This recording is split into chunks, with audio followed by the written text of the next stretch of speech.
Kia ora everybody and welcome along to the Franklin Pool&Leisure Centre for the Sky Broadband Rapid League game between the home team, the Bulls, and the visitors, the Canterbury Rams.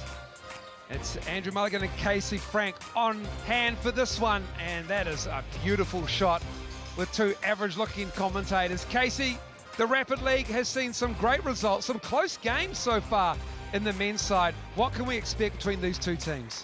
Well, you're certainly going to see some speed. Neither team has really found their feet in the Rapid League getting a win, but they need to lift their percentages shooting-wise, find some efficiency to get their first victory. Yeah, these two teams actually are looking for their first wins when it comes to Rapid League. They haven't scored a whole lot of points as well in their first outing playing Rapid League. And you can see they are, they've won 2 games, but they are now down the bottom of the Rapid League. That is an incorrect graph by our stats, so excuse us.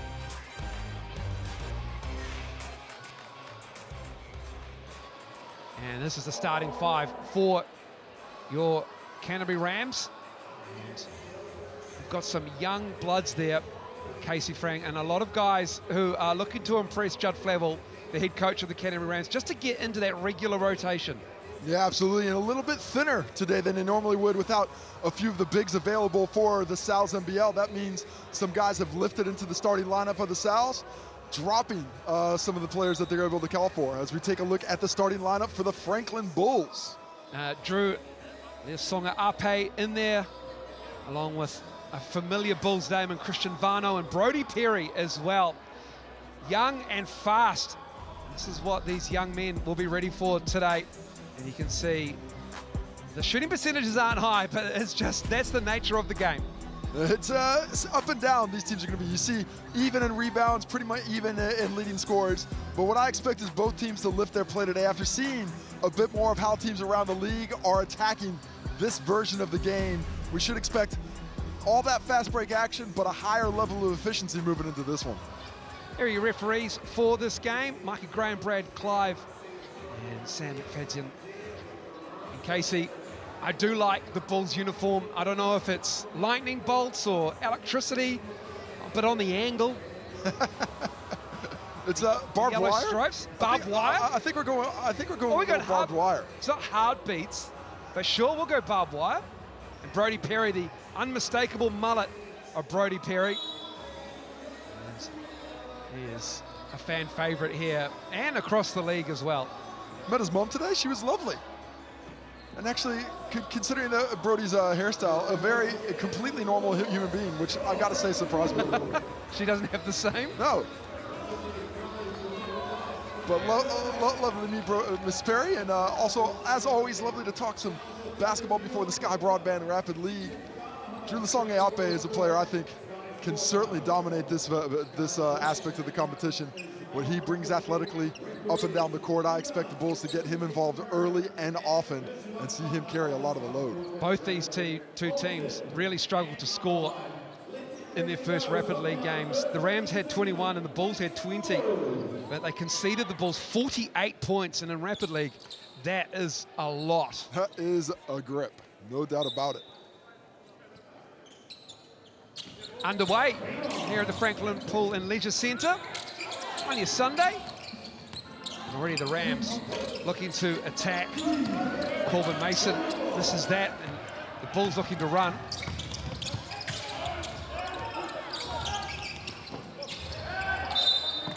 Corbin Mason very aggressive up in that passing lane. That does not look like they're going to let too many passes just go by without being really agitated. Liam Davis copping the foul there. A nice cut and a nice pass. That finds Julio Songa Ape.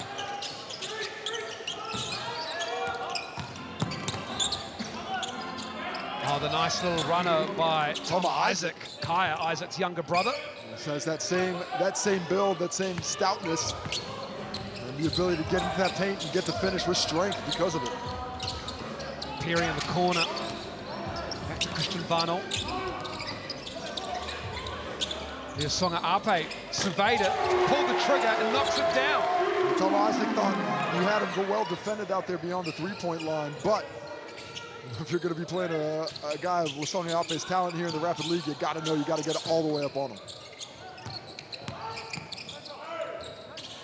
Song Ape seals the ball nicely. Beautiful save there after getting the initial tip, and he's looking for the ball on the weak side to get activated again. Song Ape going with the black knee highs as the block affected by Booth. He's got the high black socks. He's also got a filthy mustache. It's beautiful, isn't it? On the filthy scale, what do we rank higher? Drew Song Ape's mustache or Brody Perry's mullet? I would go, I mean, Perry's mullet is glorious. As my leg goes down, but Song Ape's mustache is just, it's awesomely disgusting. It goes really well with the black socks. Full credit, I love it. I feel like we need to change our title songs to bow, bow, bow, bow. Drew Leo, that is a thing of beauty. The Song Ape, of course, last couple of seasons with the Southland Sharks. Back up to Auckland now. You see the nice pass by Tom Isaac there. Also plays for Samoa internationally. And that was lost by Nickel down low, so it is a Bulls ball. 2:22 to go in this first quarter of the Sky Broadband Rapid League. It's the home team with a three-point advantage. Vano. Here's Song Ape. Spinning into traffic. Falling away now. Just a little strong. Nice rebound by Isaac. Kicks it out. Three ball by Nickel, missed.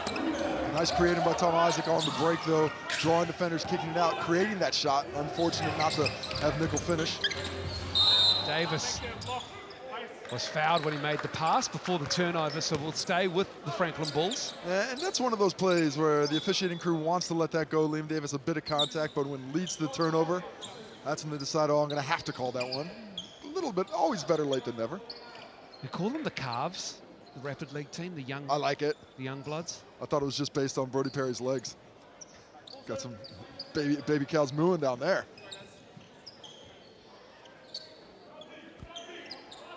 Just a hold up while we're getting something sorted on the score bench. And sussed. There's Song Ape. Now Vano. Christian Vano can't get the roll. All the work, can't get the finish. Undone by the bounce. Should have been a kick ball there, but they keep running with it. Mason with the strong move down low. He's to the left as well, using the rim to shield any shot blocking ability. Davis lost it on the way up. And it'll go to the Canterbury Rams. The Rams' backline of defense has been solid at the rim. There's a bit of penetration before getting there that they probably want to slow down, but great rotations to take away those easy opportunities late. Here's the drive by Bond, and that misses, so it's good interior defense by the Bulls so far.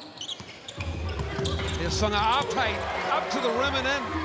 Really nice use of the offhand, a natural right-hander. He comes up, finishes with that left, taking away Corbin Mason's ability to block that shot. And gets himself 2 points. Again, the finish is a little strong, but the Bulls can't get the defensive rebound, and it will be Nickel who knocks it down. Nickel might give you 5, but he gave you 3 there. Nice spot up on the offensive rebound and drains it to tie it up. All tied up. Davis with the catch from Perry. Now it's 9-7 Bulls with about a 1.5 differential. Brody Perry really threading the needle with that pass, nearly stolen, but instead leads to an assist. Probably less than that with the differential as Bond is fouled. Brody Perry just a little late on the rotation. He tried to get in and physically stand up, but well within the no charge circle. Contact was late, so a nice whistle. Jonty Boyd. Sending Boyd to the line, yeah. From Waimea High School. Hit 30 at the under-17s The final for Nelson versus the Canterbury under-17s team. Nelson, of course, winning that. Excellent coaching group on that Nelson team. Fellas, look at these young fellas out here. Stunted. Playing in under-17s now. Playing in the Sky Broadband Rapid League, getting that great experience. 12 on the clock. What do the Bulls have in store? 6 now. Leosonga Ape. They're showing him, but they don't close out enough, and he makes them pay. Drew Leosonga Ape knocking down the 3 for a 12-8 lead after 1 quarter. What a fantastic start for Drew Leosonga Ape. 10 points on 4 for 5 from the field and 2 for 2 from deep. Really finding his range, and he's going to challenge these Canterbury defenders to come up and try and force him off the line. And of course, if you're at home watching right now, nothing better than ordering a pizza, enjoying the game, watching some hoops on a Sunday afternoon. Nothing better than slice with that. You've got the Hawks and the Sharks coming up as well. This is your Sunday sorted using that QR code. It'll pop up intermittently throughout both broadcasts this afternoon. And apparently big news for the Hawks today as well. Jordan Atai is in. But, a bit surprising that he was able to make it back, but fantastic news for the Hawks Bay faithful as they host their first home game of the year. Plugging him in like a Ethernet cable from Sky Broadband Fiber. I don't know, he's fast. I don't know if he's that fast. Pretty fast, the Prince of Potioroa. I could do with a guy like Jordan Atai, Hawks Bay. Also going to bring in their import point guard this week. So a certain uplift in talent as they try it and keep the Sharks winless and pick up a victory themselves for the first inning. Either way, one of those O's got to go. Somebody's going to have a victory after that one. Second quarter about to get underway here at the Franklin Pool&Leisure Center. Well, job one for the Rams is, of course, to try and slow down Drew Leosonga Ape. He's absolutely fantastic in that opening quarter, both from the perimeter and on the interior. Conversely, Bulls got to find a way to slow down that penetration of the Rams. Here is Leosonga Ape on the kick out. Blow by on the drive and sets up his teammate in the corner. Unfortunately, Peyton Hughes unable to finish that three-point look. That 3 ball is good. Nickel again. Nickel loves it. He's been letting them fly from deep. He's now 2 for 3. Missed his first one badly, but has made up for it in the next 2. Perry in rhythm. Just a touch off. And the Rams can take the lead here. The Rams have done a nice job of keeping the defense honest with that penetration in the kickouts. Tell you what, Chauncey Bond is loving the drive today. I mean, just finding a lot of space coming off that on ball. Quite often this Bull squad, they're trying, at times they're trying to squeeze in the first quarter. This time they went with a bit of a late switch, and Chauncey Bond just absolutely blows by Brody Perry, going really hard to that offhand with the left. Gets the finish, and now gets the N1 the old-fashioned way. 2-point lead for the Rams.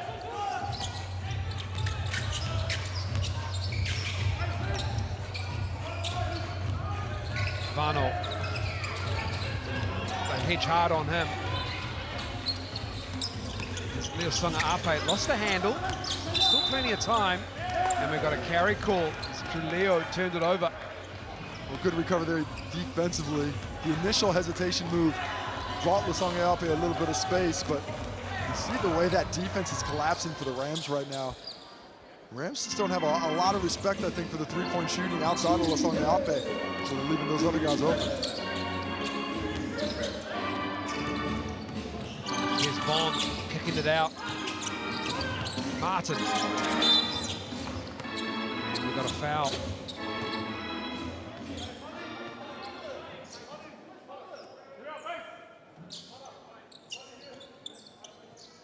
I believe that's going to be on Brody Perry. So it stays with the Rams. Brody Perry now 2 fouls. 5-second call on the baseline. Great defense from the Bulls there. Excellent communication.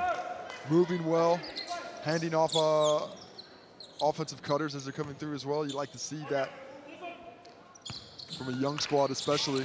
Communication can be a little bit harder to eke out of them, but the Bulls all over it. Arnold. Gives it to Perry. Corner. It's Hughes and Arnold gets it back. Songa Ape. Oh, finds the cutting Perry, who kicks it out. As the shot clock expired. I love the unselfishness, but maybe one pass too many. Brody Perry might have wanted to have a look at that in the interior. Martin takes it down and puts it in all by himself. Anna Martin with a nice spin move, strong finish, losing Brody Perry to get the 2. 4-point lead as the Rams starting to consolidate.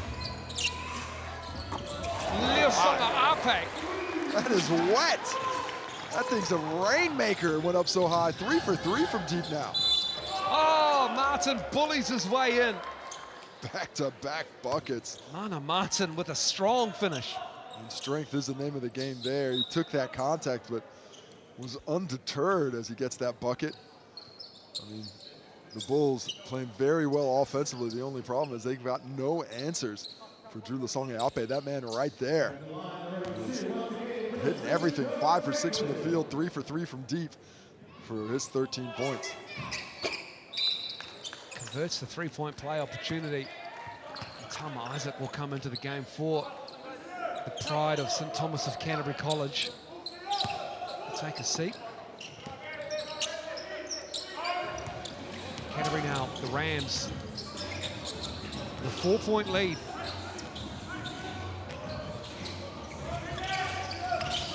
Under a minute 30 to go in the half. There's something up with a crossover, the pull-up. Nice hand there by Tama Isaac late, getting a finger to it to dissuade that. A beautiful move before that. He's going 1-on-4. Might need some help from the teammates. Josh Nickel on the block. Strong. Good follow. He got called for he got the flop warning on that one. Did Peyton Hughes, but I feel like there's a bit of contact from the elbow. Ruben Booth had to put back, and the 3-ball is good at the other end. Well shot by Liam Davis there in transition, and a player timeout called with a minute left here.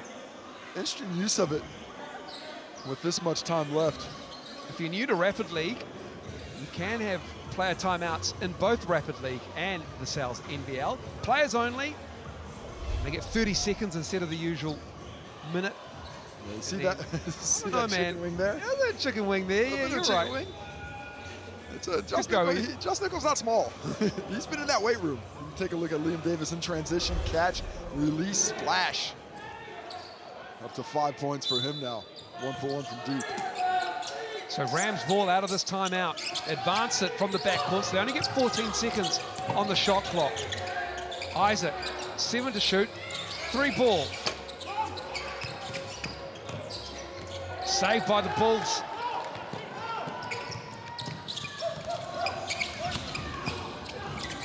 Good defense on the baseline. Just drove himself into trouble there. He had an option on the baseline drag, but couldn't get the vision because of the solid D. Mana Martin for 3. Taking over this third quarter. Mana Martin, 8 points to take control of this ball game. Shot clock is off. Bulls, what are they going to do with it? Well, they're going to attack quickly. Songa Ape likes it, gets the and one opportunity.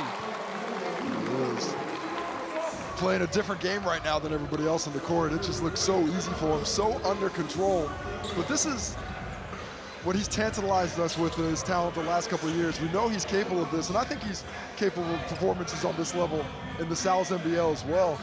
But it's good to see him play the game here, understand at his talent level in comparison to everybody else, and really influence his will on the ball game.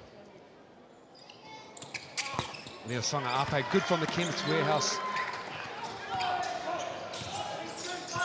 Charity stripe. Isaac, shot clock is off again. And that is another 3. This time it's Mason. Oh, timeout called. Should be about 3 seconds left. Oh, they're going to bring it back to 4 seconds, I think. So the Bulls use their player timeout, and there is only 1 per half. And this is the more conventional way to use the timeout. I think most teams keep it in their pocket for this instance. So we're moving back to, it looks like 4.6 seconds going to be on the clock there, or somewhere thereabouts. But this plenty of time for them to get off a fantastic shot. So it's reset down to 3.5. But 3.5 still a ton of time. You can catch, shoot, make a move, a couple of dribbles in there as well. It's warm in this Jim, at the moment, and the shooting percentages are hot. Rams shooting 63% and 53% for the Bulls. And what have these youngsters schemed up here? They give it to Leosonga Ape, who has time, but a good challenge. And Tama Isaac did well defensively, and that'll be another quarter done and dusted. It's 27 plays 21. The visitors are up by 6. Well, a solid little comeback there in the second quarter from the Rams. Down 4 points, dropped 19 points in the quarter while holding the Bulls to just 9. Nice defensively, better offensively as they started moving that ball around. Certainly Josh Nickel found his way from deep, a couple of triples. Mana Martin, we saw what he put together there to find the 3, a couple of buckets in concession as well. But overall, just a solid performance where they played together on both ends to take that lead and take control heading into the third quarter. Judd Flavel sideline for this Rapid League game. You're just checking things out. Sometimes you see the head coach of the main team out there, sometimes you don't. Judd Flavel across everything. It does go either way. Quinn Clinton, a name many fans will recognize as an assistant coach on this team. Leosonga Ape, he has been influential for the Bulls, and he's provided us with some highlights here for the Sky Broadband Rapid League game. Well, 16 points in the first half of it. That's a phenomenal effort. He's done it pretty much however he wants to do. 6 for 9. Only triple he missed was that last one under arrest, but you see the depth that he can get on that shot. Playing great defense too, tiptoeing on the sideline to force that turnover. The explosion to the cup, finishing ability with either hand, and he had that ball on a string. We're so concerned about his driving abilities. He creates some space for himself outside as well. Needs a bit of help. Only one other player has scored in this game for the Rams. Otherwise, it is all on the back of him. Liam Davis with 5 in support. And Josh Nickel for the Rams.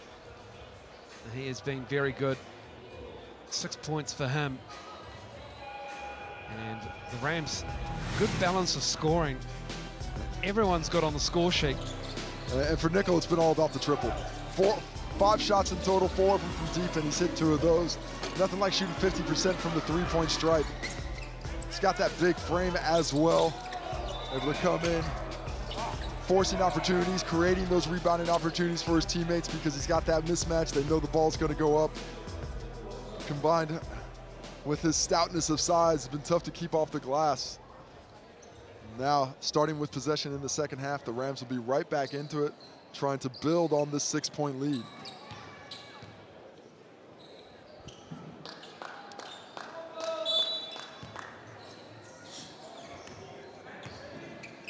Second half underway.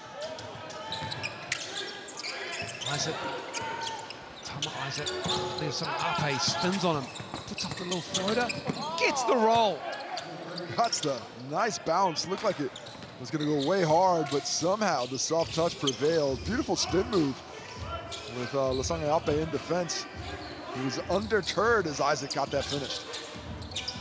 Leosonga Ape, 16 first half points. And he can't get the roll on that one. Isaac with the rebound, looks up ahead. Bulls are back. Bulls got to find a way to start cutting down this penetration. Too much easy looks for the Rams. Oh, that's a great pass. The help just came too late from the wrong space. You can't double from that opposite block with a big down there. A good passer like Josh Nichols going to see that as he did. Easy assist, and now the Rams taking over of 10. Ruben Booth with the soft hands. It's now a 10-point Rams lead. And anytime it hits double figures in Rapid League, it is very hard to pull back. Rebound by Mason. A little sped up are the Bulls that don't really know where they're trying to go for their offense right now. Oh, lovely finish from Mason. Court Mason's put together a ball game himself. He's up to 10 points now. And shooting a solid percentage, 4 for 5 from the field. 4 rebounds as well for Corbin Mason.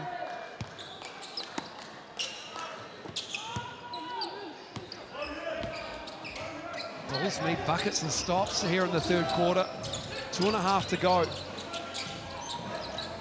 Life comes at you fast in the Sky Broadband Rapid League. Songa Ape trying to step through and is fouled. Yeah, didn't hear that whistle soon enough, so he went for the pass. If he had been able to get that up on the rim, he would have been shooting, but he passed it off. So that's ball to the baseline.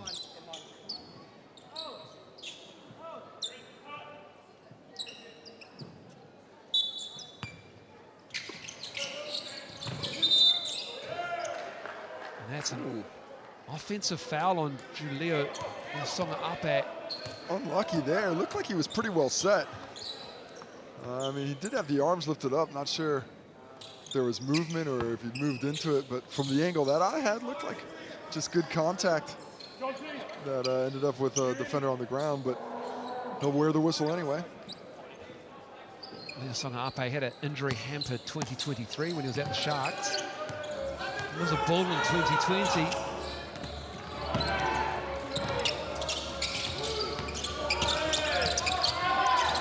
Defense from Varnell. Mason kicks it out. Isaac with the raindrop. And Mason creates that opportunity. Brody Perry coming back quickly the other way. Nice counterattack. Yeah, it certainly was. The fast break is good after the 3-ball. Easiest opportunity the Bulls have had in a while. Need to find a way to string some stops together to get more chances. Tama Isaac is fouled. Oh my. I thought the feet were set there. He might as well set up a campsite. He was there for a bit of time. Was Halasi Ali Mali as he slides over. Yeah, that's a tough call to wear as a defender. You got to feel like you're in decent position there. He's certainly entitled to slide over left or right before that contact hits.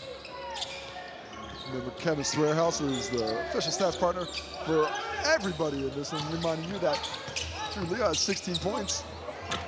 Good rebound on the offensive glass. And it's Booth getting the roll. Big fella, Ruben Booth. With the soft touch off the back of the iron, finds the space.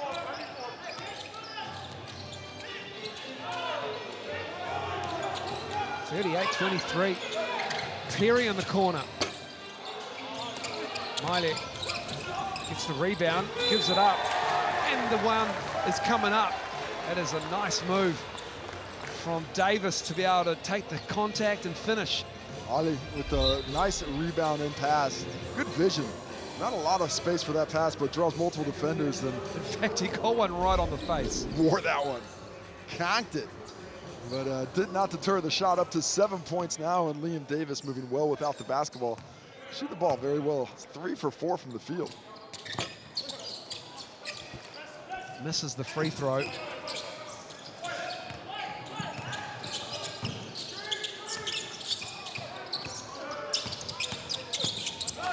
Jonathan Bond trying to find Booth. Has it blocked by Miley. Bulls go the other way. That is with the offensive charge. foul. Just got a little bit of a head of steam there and could not quite control where he's going with that one. Solid defense on this end by Male. First with the block. Bond with the great find. But on the other side, Josh Nickel sets himself up outside of that charge circle and wears it right in the chest and has a big smile popping up afterwards.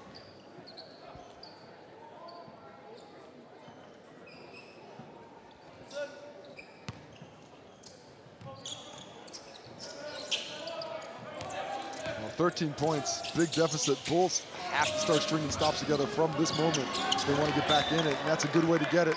Force the turnover in the passing lanes there, making sure nothing's easy. The Rams that time injure themselves with the turnover. Rams helping themselves, just extending a little bit of soft pressure full court, just to slow it down. Rapidly, clocks are short, obviously, 4-minute quarters, but there's no stopping Julilia Songa Ape. He's got 18 now, 7 for 11. Split 3 defenders on that finish. Beautiful touch on display. And a Martin with a finish at the other end. They're just rolling themselves to the cup. Really struggling at that point of defense are the Bulls right now to keep that penetration from getting all the way into the paint. Last shot of the quarter if they want it. There's Songa Ape for 3. back of the iron. And then it's going to stay at that end as we wrap up the third quarter.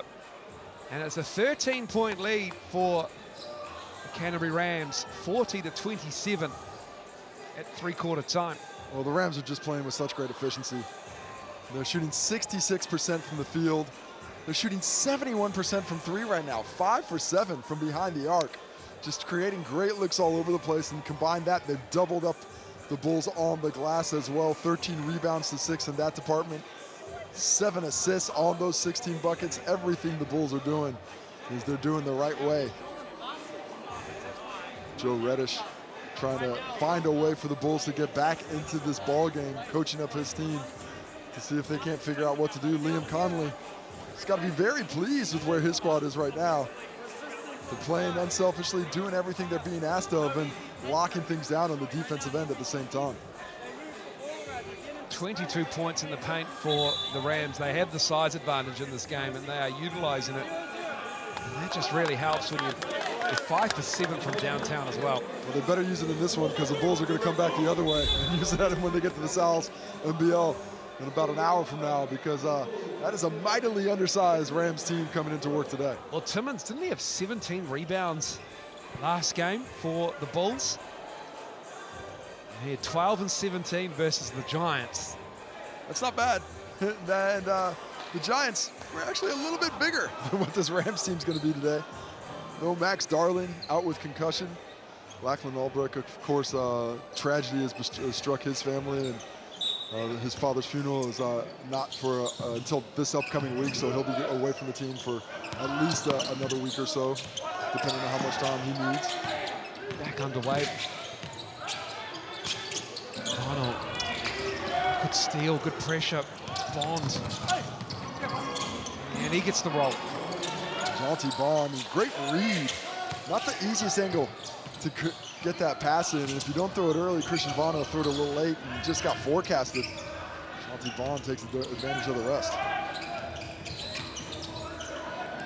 Perry driving with the left. Kicks it out. Booth is fouled. Rather, Nickel is fouled. And you can catch all the action from the round on Hoop Heads. 6 p.m. Wednesday nights, the premiere episode. This week it's Brooke Rusko, Casey Frank, and Tom Abercrombie. No, I'm not in this week. So this week it's Brooke Rusko and Tom Abercrombie. I am got some BBNZ business flying down to Wellington, but I'm sure it'll be a great show anyway. They finally dropped the chaff from the wheat. Left-hand finish is missed by Booth. Oh, and then it stays with the Rams, unfortunately. A bit unfortunate there for Brody Perry. Saying, I don't just lose that. Something happens, but that time he did. Well read by Brody Perry there. Here's Sunga Ape on the pull-up, nothing but net. Beautiful skill on display. Full speed to the stop, to the pull-up. Difficult body control on display there. Spinning. That's some nice. Almost finished by Booth, but just lost it. And now the Rams are back on defense. The Bulls need to make things happen pretty quickly here. Down 13, 2:37 to go. 3 ball. Vano long.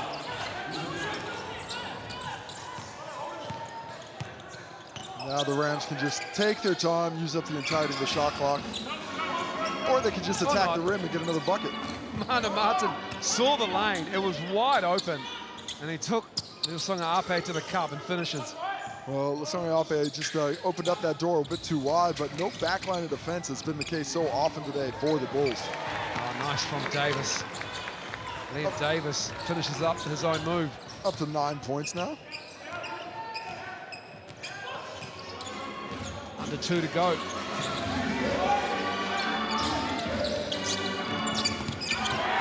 Steal again by Brody Perry. Left hand. Davis has it. Stefano. Three is let fly. Defense to offense, timeout for the Rams. They're going to talk things over. The lead's down to 10.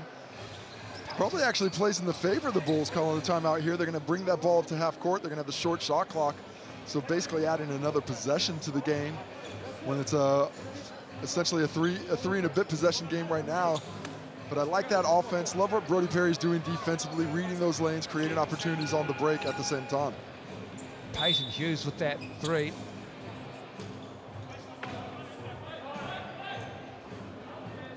And so it'll be interesting if we can get a turnover here from the Bulls. They get a bucket, maybe a three. Makes things a little bit more interesting.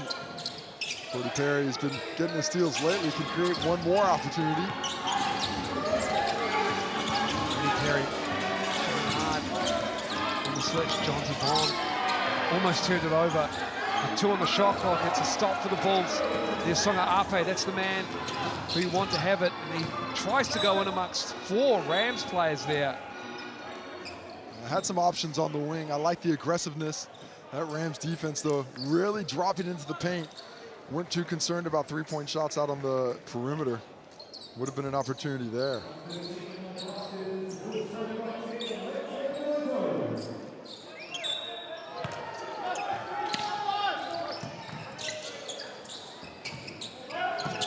There's Songa Ape.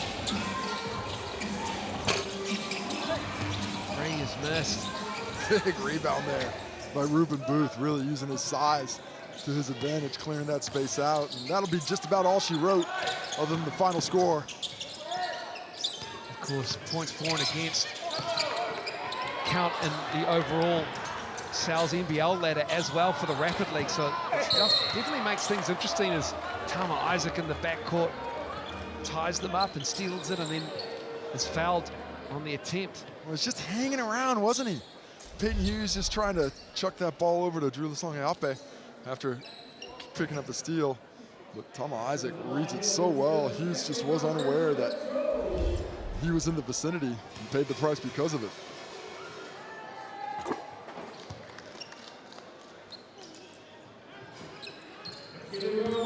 Tama Isaac, chance to push it to 12.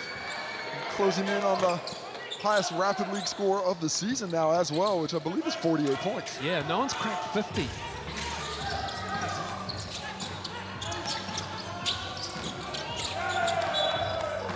Oh my. Wow. That's unfortunate missed call there, but the Rams will take it.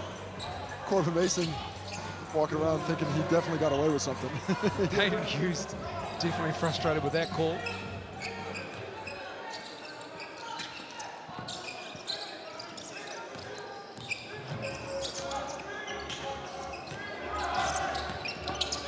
Beautiful pass there. Wow. Oh, Isaac really had that ball on a string. Peyton Hughes, Rams are trying to get back, and Peyton Hughes is fouled. Cupped up. He had predetermined that move. He was getting to the cup one way or the other. Dropped that shoulder and was going. Right about here, he already knew. And takes that contact, blocked by Nickel, but he'll get 2 attempts from the free throw stripe. Now Songa Ape takes a seat. Brody Perry back in the game.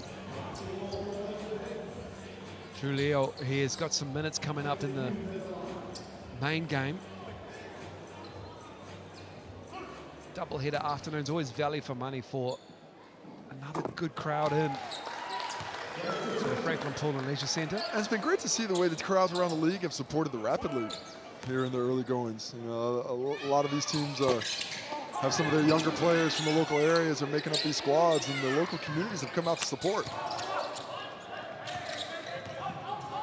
We've got a chance to get 49 here if they find a triple, or maybe 48 on a make to tie the high score of the Rapid League season. Tama Isaac. And then Peyton, he wants to play a timeout. He understands point differential. Peyton Hughes, he's got 0.8 to work with, he and his teammates out there. He understands the point differential and what's going on. He knows that the game may be over, but it's a game within a game. You don't run the clock out in Sky Broadband Rapid League, which is great. Yeah, really interesting that, you know, even on made buckets, that clock keeps on running. It's all about keeping it going fast.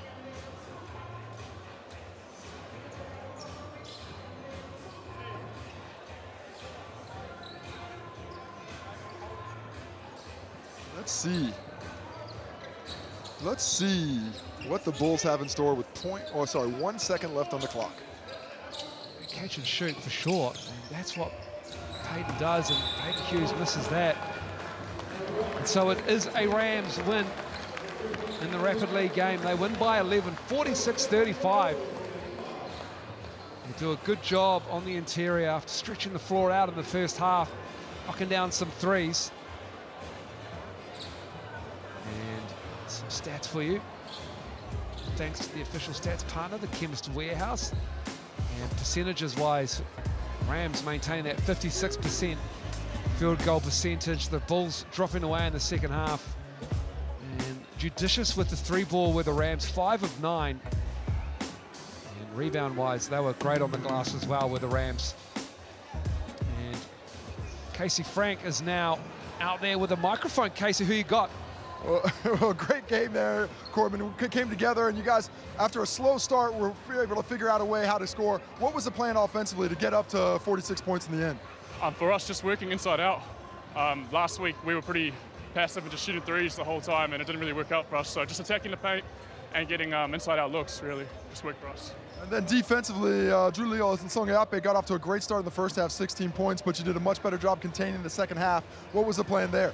Yeah, he's a tough cover, so for us, just shrinking the floor, making it hard for him to find lanes. He's really got good footwork, so yeah, just making sure we're shrinking the floor.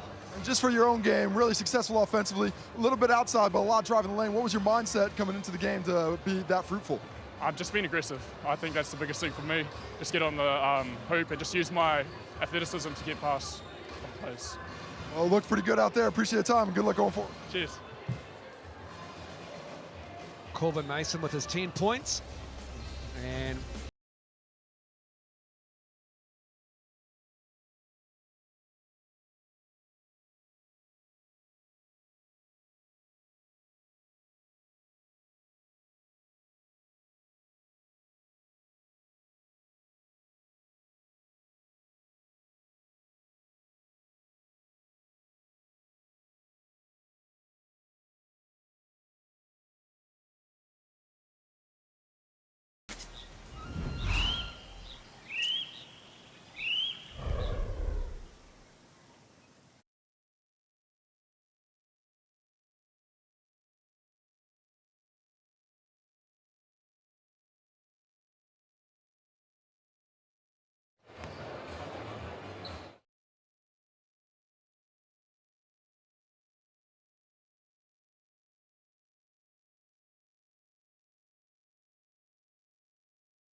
way. Now,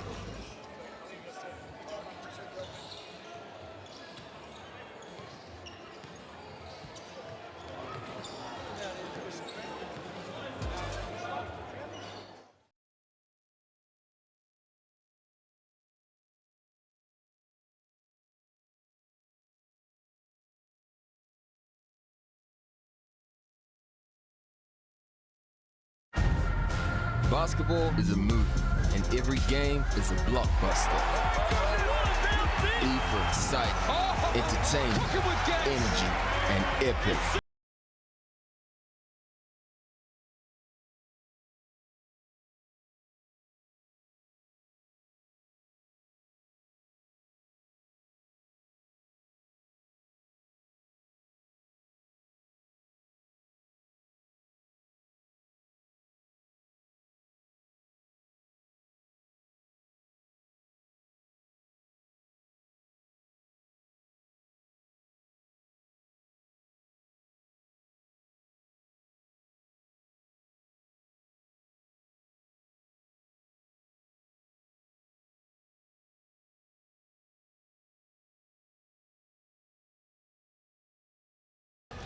And we are looking forward to this game. The Canterbury Rams, Taylor Britt and Casey Frank.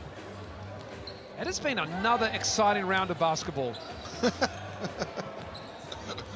Generic.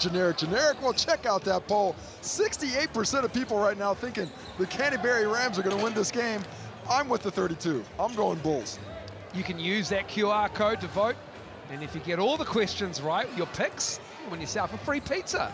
You're in the draw to win a free pizza. If you get all the picks right, you're in the draw to win a free pizza. Oh, sorry. So, yeah, that's the language I should use. You're in the draw to win a free pizza, which is great. So anyway, here is the results for round 2. And the Jets got the win over the Sharks, who played next against the Hawks. Tuatara, they had the double. They got their first win over the Airs after getting towelled up. And then we've got this game today, and then Rodney Green Arenas in Napier. We'll have the Hawks and the Sharks.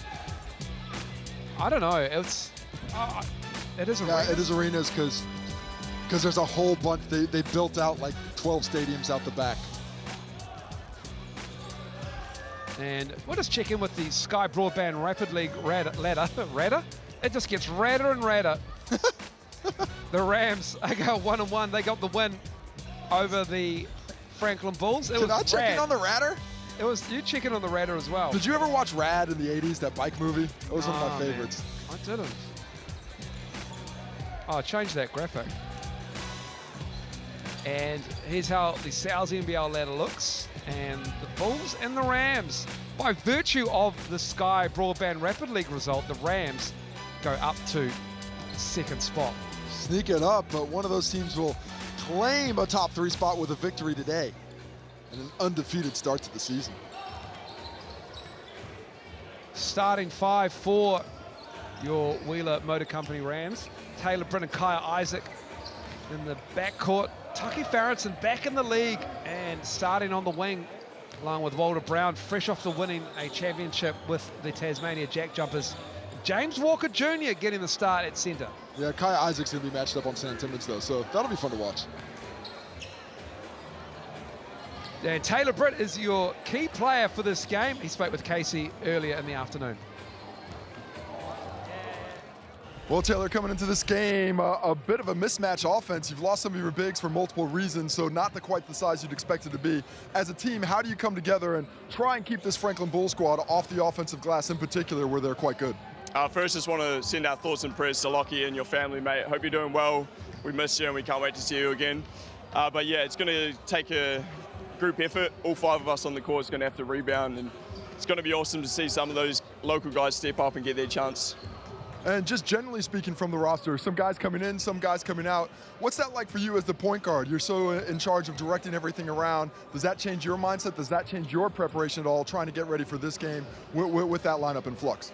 Yeah, for sure. I think I've got to be a little bit more aggressive than I usually am, which is good for me and then good for everyone else, just encouraging everyone else to take their shots and be super aggressive. They've had a real good preseason, so now they get to show it.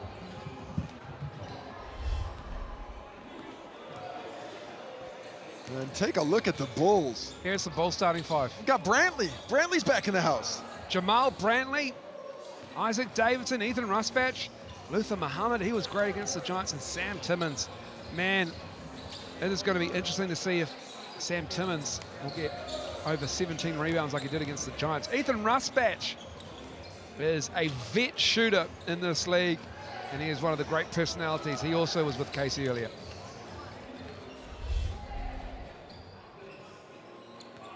Batch, new season, new threads. What's it been like coming up to Franklin, settling in here in the South Auckland atmosphere, and getting acclimated to a new coach, new team, new everything? It's been pretty cruisy, really. I mean, everyone that knows me knows I'm a pretty easygoing guy, so it's calm, bro. Like, I don't need a whole lot to get by. So, coach has been cool, teammates all cool. I got a few familiar faces that I played with before, so they've made it all easy, and it's all calm, bro.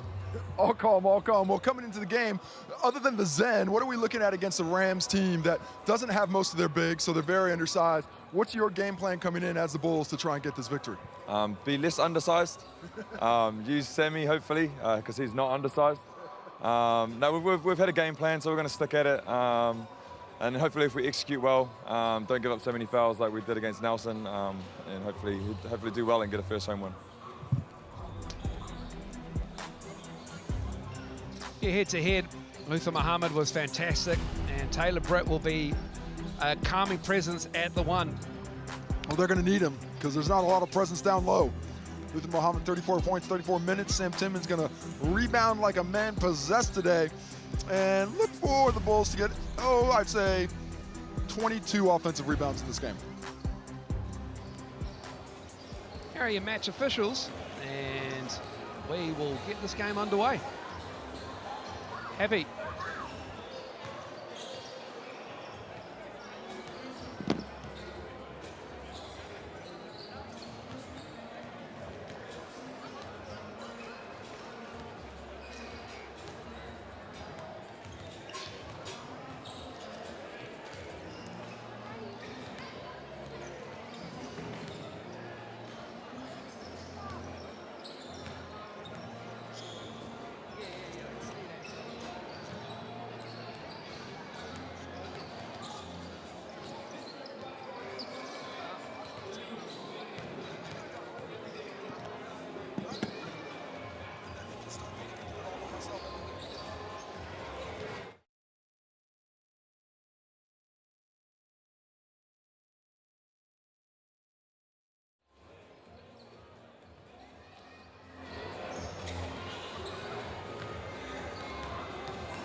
Basketball is a movie, and every game is a blockbuster. E for excitement, entertainment, energy, and epic.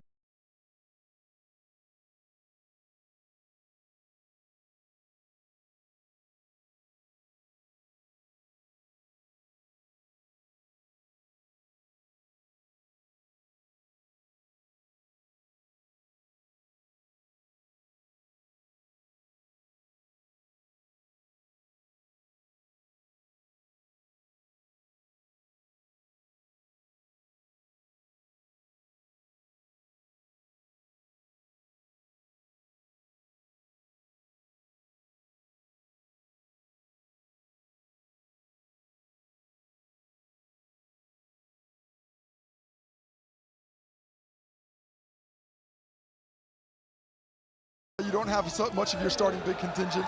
Max Darling out with concussion.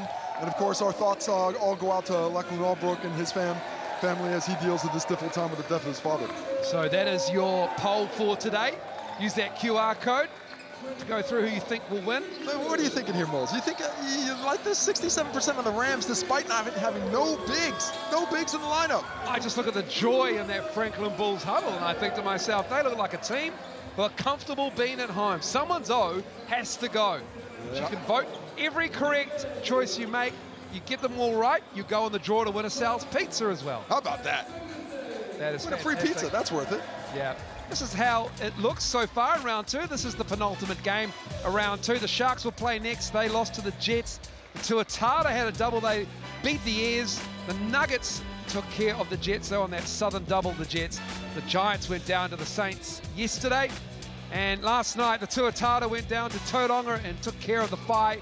And then after this game will be the Hawks and the Sharks from Rodney Green Arenas in Napier.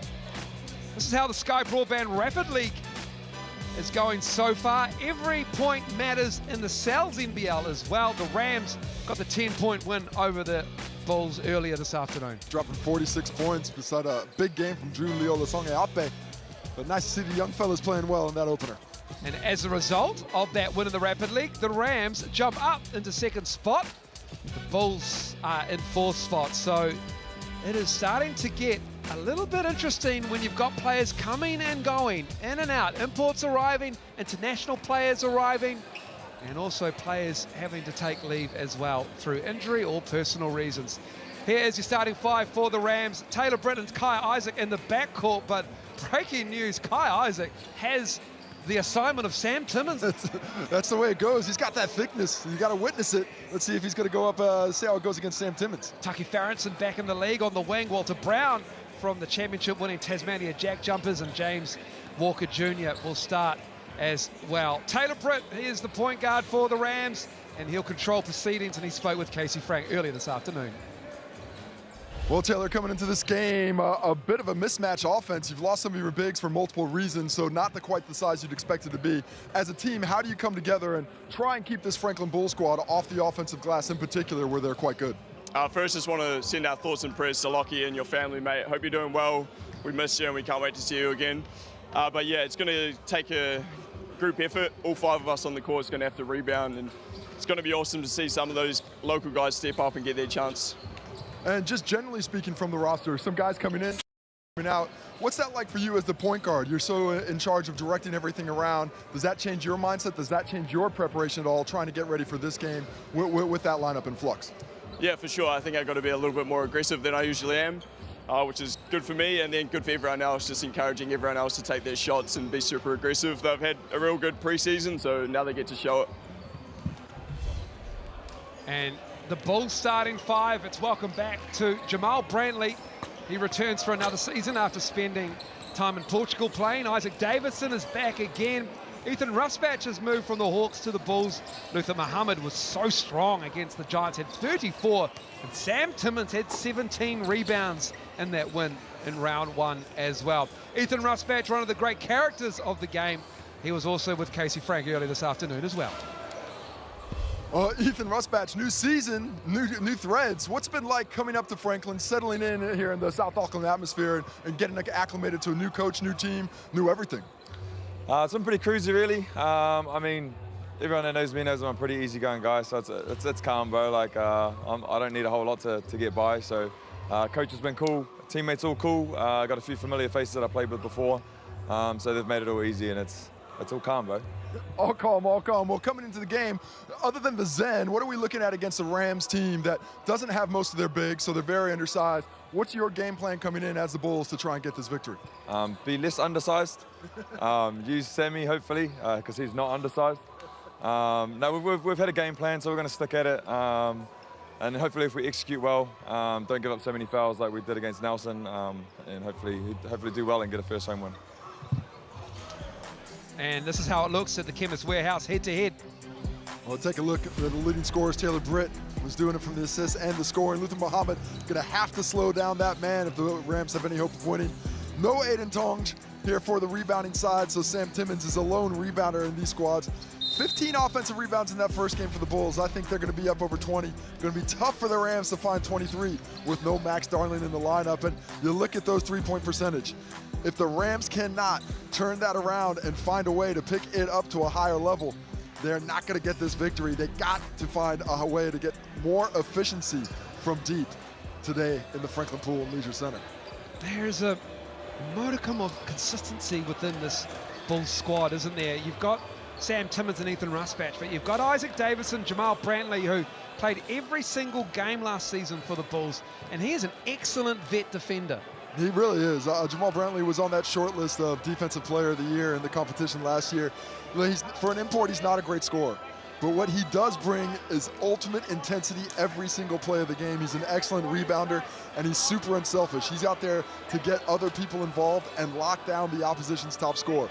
Isaac Davidson welcoming him back from Finland, essentially fresh off the plane, ready to play right away. He's going to give them another shooter and a real solid presence offensively in the half court, which the Franklin Bulls can certainly use against this understrength Canterbury Rams squad today. New coach for the Bulls, though, Sebastian Gleam, the German, will lead the Bulls this season. Ryan Jones, Mikey Graham, and Brad Clive are your referees for this afternoon's game. Thank goodness, I got the door open as well behind that Bulls bench. It is warm at the Franklin Pool&Leisure Center. There's a touch of chlorine about it. Feels like Bizarre World, because I've never been in this building and been hot. Ever. This is one of the coldest gyms in the competition. Hands down. But today it is warm as, and it looks like we're having some kind of issue that's going to delay things a little bit as the clock has stopped. Not sure exactly what's going on, but I'm going to try and get an update here from Ryan Jones. And we are getting a update from Ryan Jones, our referee. So the word is the stats. We've got to reset some of the stats here. So there's a bit of an issue with the connection. And with 2:23 to go, maybe that's why it's so warm here. Could be. It's stop time. It's stop time, but we will get the stats bench and they will be able to fix that pretty shortly. But Walter Brown, the Rams player, he's just come back from winning a championship, an unlikely championship for the Tasmanian Jack Jumpers, the development player for the Southern State. They were terrific against Melbourne United, and Walter Brown will be an influential player this afternoon. Well, Walter Brown coming off back-to-back championships, one with the Rams and one with the Tasmanian Jack Jumpers. Can you share with us what you experienced and just some of the keynotes of this championship year with the Jack Jumpers and that run to the Aussie NBL title? Yeah, obviously Jack Jumpers, great team. Like, we've got an amazing culture over there, and just the group coming together. We had some down patches in the season, but just rallying together and making a good push in the playoffs and winning the games when it came to crunch time was super cool. Now, I know Canterbury was really excited to have the Rams come back champions, but when Tasmania came back and went to that gym, it looked like 9,000 strong went in. What was that like, just coming to basically a giant party of thousands of people there just to celebrate you guys getting a title? Yeah, it's an amazing feeling. Like, you come back, everyone's a little bit hungover, and you got, I think, 11,000 people there cheering you on, and those fans over there, they're crazy, they're awesome. It's an amazing atmosphere that creates. So. Walter Brown, what a story that is in Tasmania, and he would have impressed. He's a diligent player. He was very impressive for the Rams last season, and he's 20 years old out of St Bede's in Christchurch. Made his Tall Blacks debut 2 years ago against Jordan. He was the Youth Player of the Year last season in the Sal's NBL, and winning that championship for Scott Roth, the Tasmanian Jack Jumpers. What an experience that is for them. Also already re-signing moves with some of their roster. Jack McVeigh, the Larry Senstock medalist from the Grand Final Series, the MVP award, he's back. Anthony Drimmick is back as well. Yeah, that's a team that's really started a tradition for themselves down in Tasmania. Defend the island is, of course, their mantra, and they did it well. They built it completely on culture. You know, of course, you've spoken at length that Mika Bakona's fingerprints are all over that one, but when you see that team play, it does remind me of those early 2010s Breakers teams, Perth Wildcats teams that are doing it with defense, doing it with a level of physicality that you don't see across every team. And to play like that, you have to be willing to give up a lot of yourself, a lot of your body, and have some sore nights and some sore mornings, but it's all worth it when you get a chip.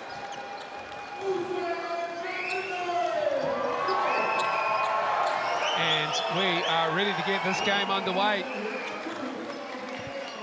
They're on their feet at the Franklin Pool&Leisure Centre. Simon Edwards, the GMC of the Breakers, in attendance as well. Breakers sprinkled throughout the rosters of these two teams. Mostly past players. Isaac Davidson, one of them. And Luther Muhammad has the ball underway. Davidson on the wing, inside. There it is, the matchup, Timmins and Isaac. No double coming.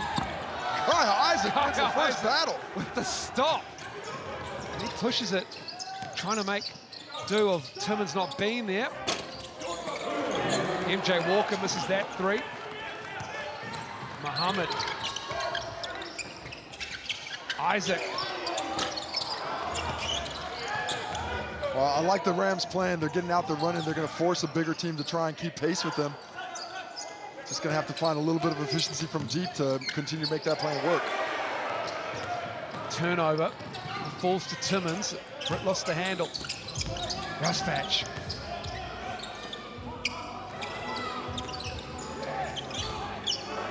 Muhammad going at Barronson, who does well to stay in front of him. Heel of the iron. Walter Brown with the rebound. 0 for so far. Not a team able to find the net just yet. Oh, great hands from Ethan Ruspatch on MJ Walker.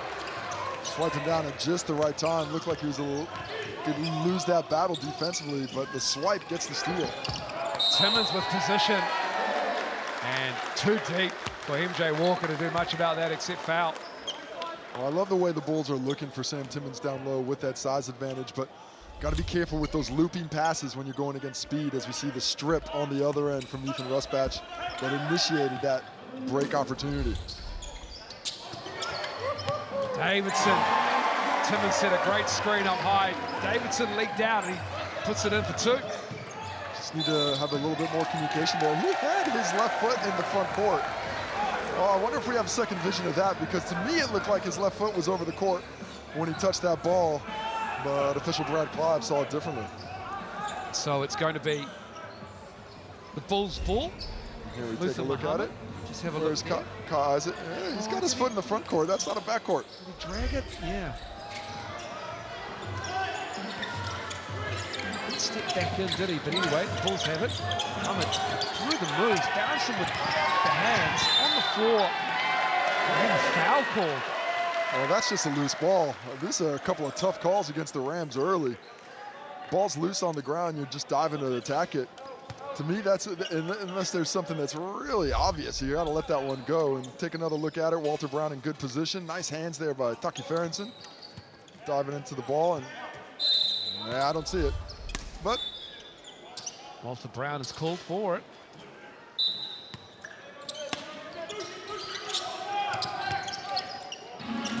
Ruspatch on the catch. Release is good.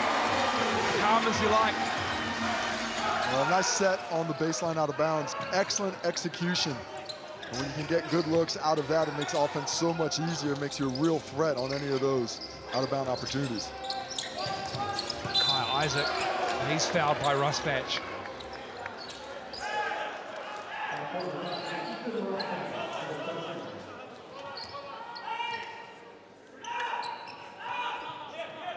In case you're wondering, the nose ring is out for Ethan in the game.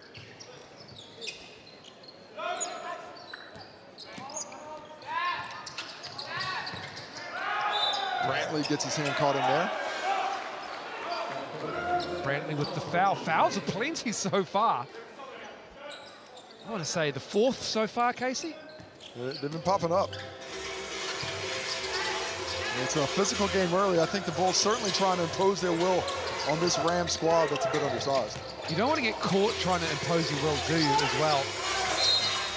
And a late whistle on the drive. You've got the size advantage down low with Timmins, but you know if you're the Rams, that's where it's going to go. That's where it's coming. Time in, time out. And you know that you're going to have to prepare for it. This drive here by Taylor Britt. See Isaac Davidson close that space with the body foul. He didn't like it, but that's a good whistle there. Just took him off his line, took away his ability to take off cleanly on the shot. Taylor Britt, I think one of the unsung heroes of that Rams championship last season. They had such great skill at the guard spots with Tevin Brown, with Corey Webster. Well, the way he ran this team from the point guard position and did everything defensively has always been very impressive, none more so when they won the title last year. How's a deep Rams team? Absolute luxury to go 9 deep in the Sal's NBL.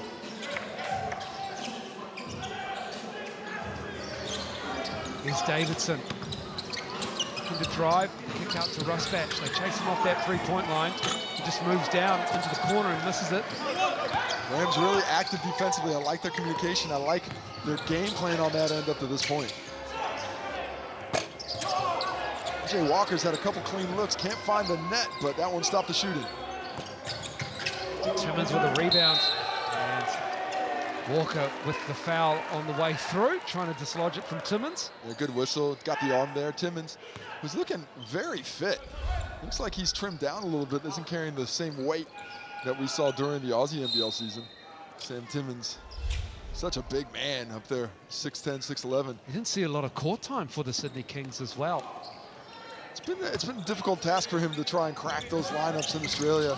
His skill set so valuable here in New Zealand, just has not been able to get the same opportunities in Australia. Timmons with a board. Davidson to Brantley. Brantley with a long two, in and out. Barronson with the rebound. Tucky Barronson, 6'6" wing. He's played for the Tall Blacks before. Played for the Tuatara, I should say, and he can score, that is for sure. Taylor Britt, what a drive. Oh, I love the hesitation there that froze Muhammad and just gave him an extra second to try and get into the glass for that finish. Nice push by Taylor Britt there.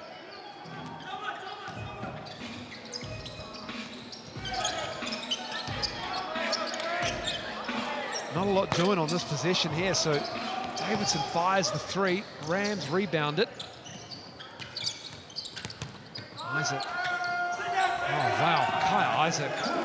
Nice patience. Kaya Isaac pushing that pace in straight to the cup and does well to find that space. Muhammad stepping through and finishing. Luther Muhammad showing the class.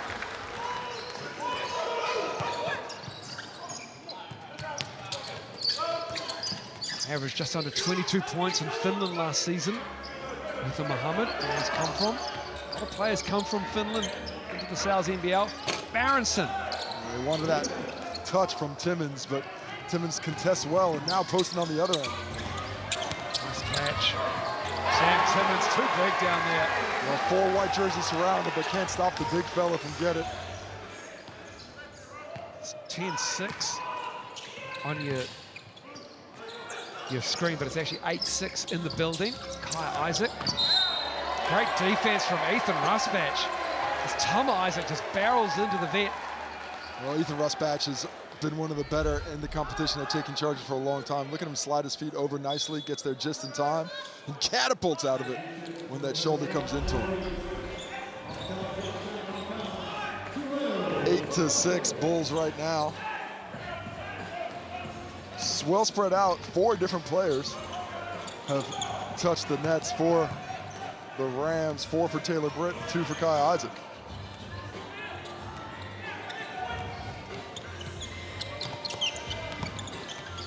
Luther Muhammad to Brantley.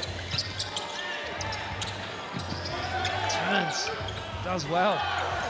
Muhammad with 4 to shoot.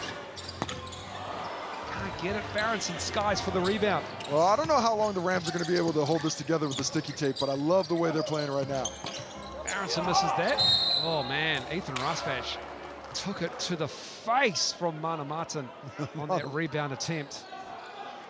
He's checking on the blood with a little bit of a laugh to the sideline. No blood. He'll be okay. Mana Martin, we saw how physical he played in the earlier Broadband Rapid League, Scott Broadband Rapid League game, and here we see it again. Comes in, Mostly shoulder. Not as much face as Ethan Rusbatch is grabbing that there. And so that is going to be the 5th foul of the quarter. So that is free throws now for Ethan Rusbatch, who heads down to the other end to take a couple from the charity stripe.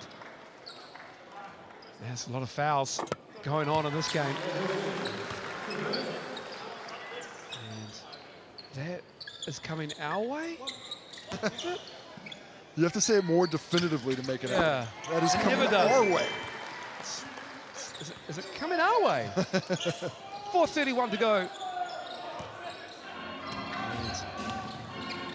And Bulls with a 10-6 lead.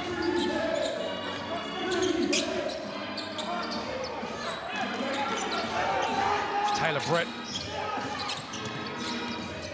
Songa Ape just lost him. Just got tied up with his own player. Taylor Britt with the spin move. Ethan Rusbatch goes for the highlight after the play. Whistle's blown dead. But it will be, is that ball on the baseline on the pass? No, it's 2 shots with the bonus. Is the Bulls not yet imposing on their will? I mean, outside of Sam Timmons, for the most part, these two teams are basically the same size. Of course, Sam Timmons is 6'11" and 125 kg. That's so. also a good point, Casey. Yeah. So outside of the one giant, it's pretty even. That's what the that's what they said on the wall in Game of Thrones. That they did.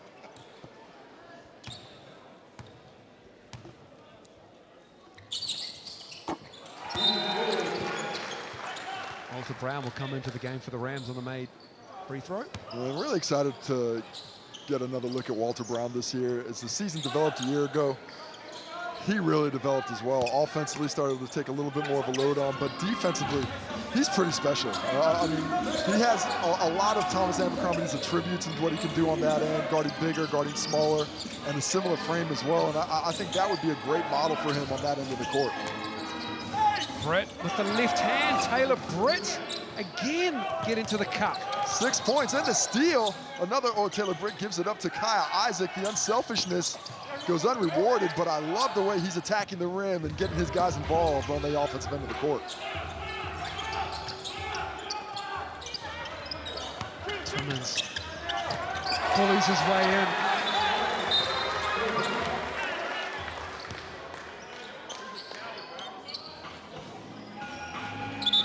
Sam Timmons, bully ball. Brantley back in for Songa Ape, excuse me. Keep feeding the ball to Timmons down low. Eventually, the Rams have to make a decision. Are we going to let him continue to work us, or are we going to send even more bodies his way to slow it down? Taylor Britt again on the drive, hanging. Taylor Britt back to the cup. He has Sam Timmons with the foul. Absolute desire to get to the cup this afternoon.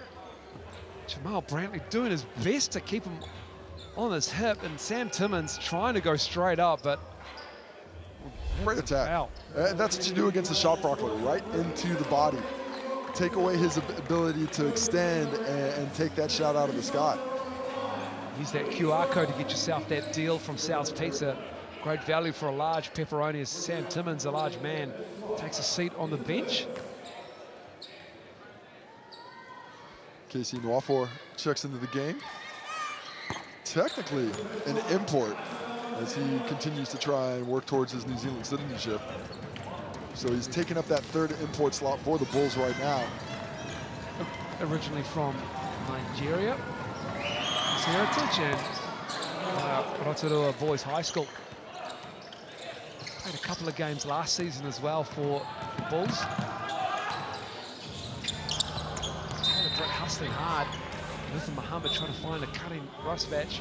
Stays with the Bulls.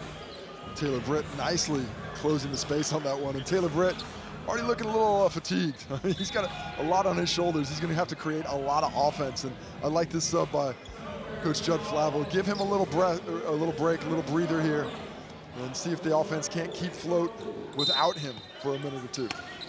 8 points for Taylor Britt as he takes a seat. Nwafor gives it to Muhammad. Muhammad switches Isaac stays in front of him. Farrington with the rebound. Oh, lovely little shimmy there, created the space. Thought that was good, but just didn't quite have the measure. It's Halasiale Male with the foul there, number 9. Tough call there. There's been a lot of that contact, I think, going both ways, but now both teams in the bonus. Kaya Isaac will head to the free throw stripe to take these.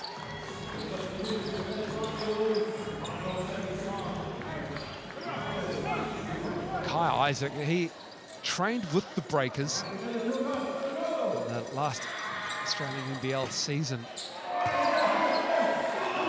After coming off that championship with the Rams, by all accounts, he is spoken of glowingly in that organisation. When I say by all accounts, it comes from Tom Abercrombie, and that is the organisation. That's an account. That's one that matters. Mana Martin picks up the foul. Well, just a little too aggressive. And, you know, sometimes when, as a young player, getting this opportunity in the big bright lights, you're trying to work hard, you're trying to be physical, you're trying to put every inch, but you have to play smart too. And that level of physicality, you just need to drop back. You need to go get down there and box out as well, because Isaac Davidson, he took a quick free throw with nobody there. Not often you see guys that comfortable shooting with nobody around them.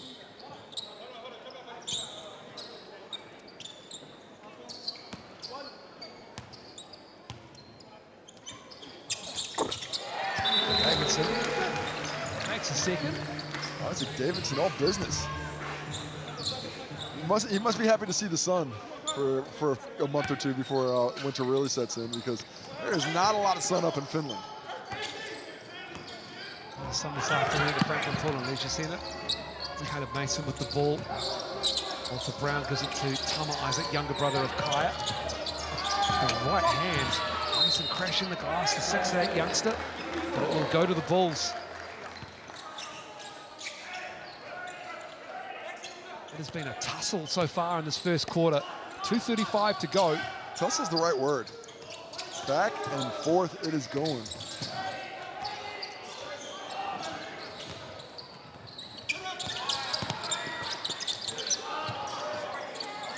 Brayton misses that. Barrington another rebound. Well, nice created, good drag into the corner. Get that opportunity, just got to knock it down. That's his 4th rebound. Farrington misses the 3. Walter Brown saved it for the Rams. Lost the handle. Davidson. Brantley up ahead. Going to dance a little bit with Kaya Isaac. Spinning. Nice finish. Oh, he can't get it to roll in.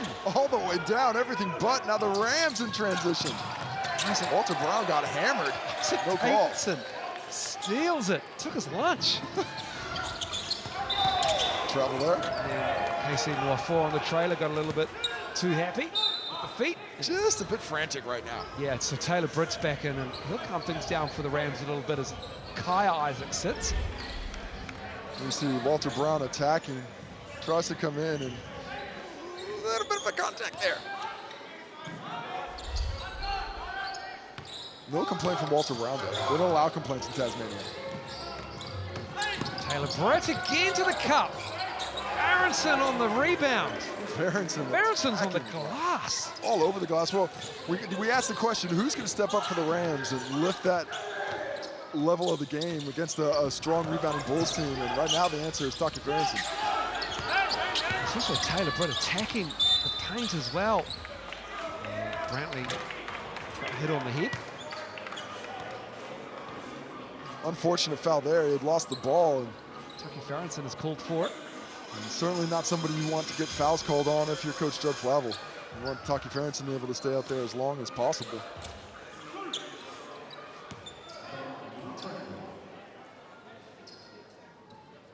Reigning NBL champion, Judd Flavel, coach of the Rams.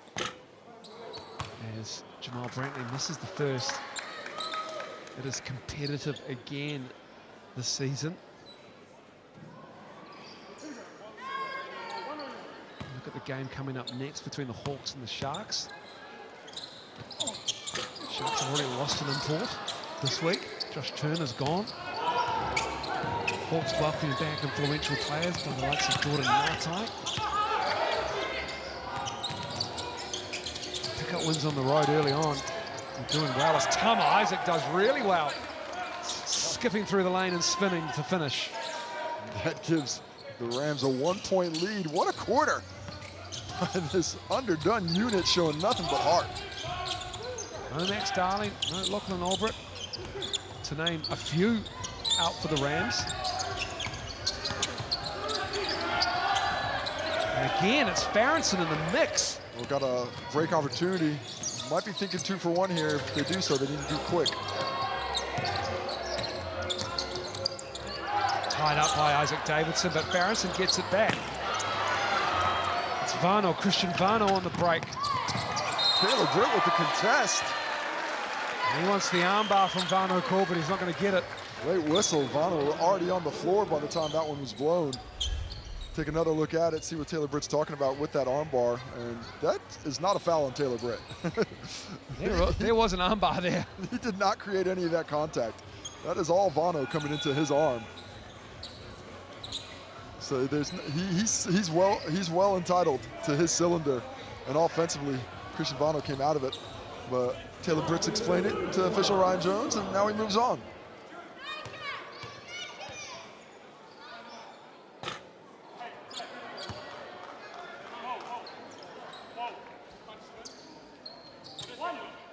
Christian Vano, also from Rotorua Boys High School. 19 years old, played 11 games last season for the Bulls in the South NBL. Now the Bulls call Davis to the floor. With Songa Ape out there now as well. Number 13 for the Bulls. Well, 9 seconds left on the clock. Rams have to move fast. There's Brett trying to go to the cup. Betty may try to. He'll go to the line. And Taylor Britt right now is doing such a nice job of forcing whistles against him. That's the 3rd drawn foul he's had this quarter. And looking to add to his 10-point total. 4 of those from the free throw line. You see that little in and out there froze Isaac Davidson. Davidson thought he was going back to the baseline side, and when he came back middle, he was stuck in a bad position, forced a foul with 3 seconds left on the clock. 14 fouls in this quarter so far.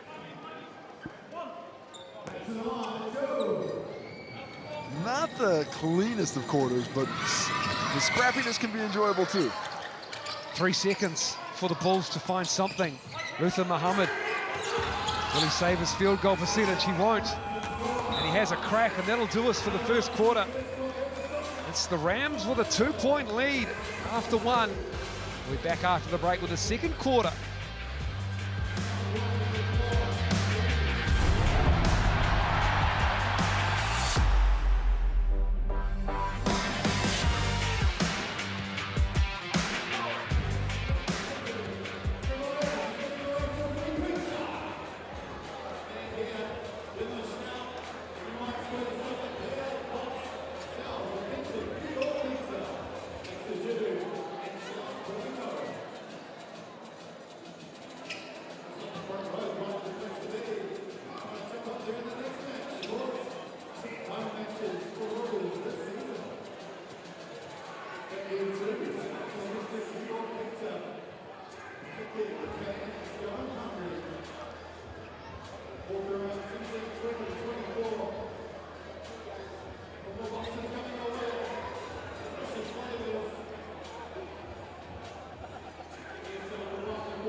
Welcome back to the Franklin Pool&Leisure Centre, and those courtside getting into the sponsors product. And right now, that is a 2-point lead. And that is going to the visitors, the Canterbury Rams. Taylor Britt getting it done from the free throw line, 6 of 6. There's one stat I'm particularly interested in, and that's the offensive rebound count. 3-1 in favor of the Rams. Not a big in the roster, and they're still doing work on the glass. Glad to see it. Tucky Farrington has 6 rebounds, one of them on the O boards, and the other 2 belong to Kaya Isaac. Such a nice job of this team coming together and fighting. Sam Timmons out there saying, hey, give me a little bit of help. These guards are coming for me. But that's the problem, isn't it? Because if you're that big against an undersized team, you can easily look like you're being too physical. Well, it is a fine line. You have to be out there, you have to fight, but you got to fight legally. Can't be out there pushing it from behind, can't be pushing with the hands, got to use those hips, got to use that lower body to create that position. It's Taylor Britt finding his way to the cup again. Can't add to his 12-point total. Brantley and Brown contesting that rebound. It came off Brantley's hand. And we are joined by Coach Judd Flavel. Fantastic to have you on the sidelines. Judd, just really impressed by your team in that first quarter. What did you instill in the guys, being down some size, but obviously not being down effort or heart? One thing with this team, definitely don't lack the heart side of it. For us, we've been in these situations before, and I think it's part of our culture, and I think guys relish these opportunities. And Judd, what are you saying in that quarter time break? More of the same, or you want to give them something different here in the second quarter? Just better continuity in getting Timmons into that last ball screen that we want. I mean, we're hunting him, we're trying to get him off the floor or go at him. Force the issue on that. We're a bit clunky in that first half, but the first quarter, but certainly something for us to target on. Thanks, Judd, for your time. Always appreciate it. Hunted Sam Timmons perfectly there, found him on the long closeout to the corner. Taki Farrington's dribble drive creates that opportunity for the finish. Nice ball movement, good off the selfish play, and playing at a great speed are the Rams right now. There's some Ape back to Muhammad. Muhammad and Timmons sort of finding themselves in the same area of the floor. There's some Ape can't get that to go down. A little bit disjointed for the Bulls on that one. I feel like Luther Muhammad feels like he can drive anytime he wants against a smaller unit like this, and Sam Timmons feels like he can post up a smaller unit like this. Is Brown too strong? It is frantic out there. The speed is infectious, and everybody's getting caught up in it right now. Yeah, Luther Muhammad off the glass and in.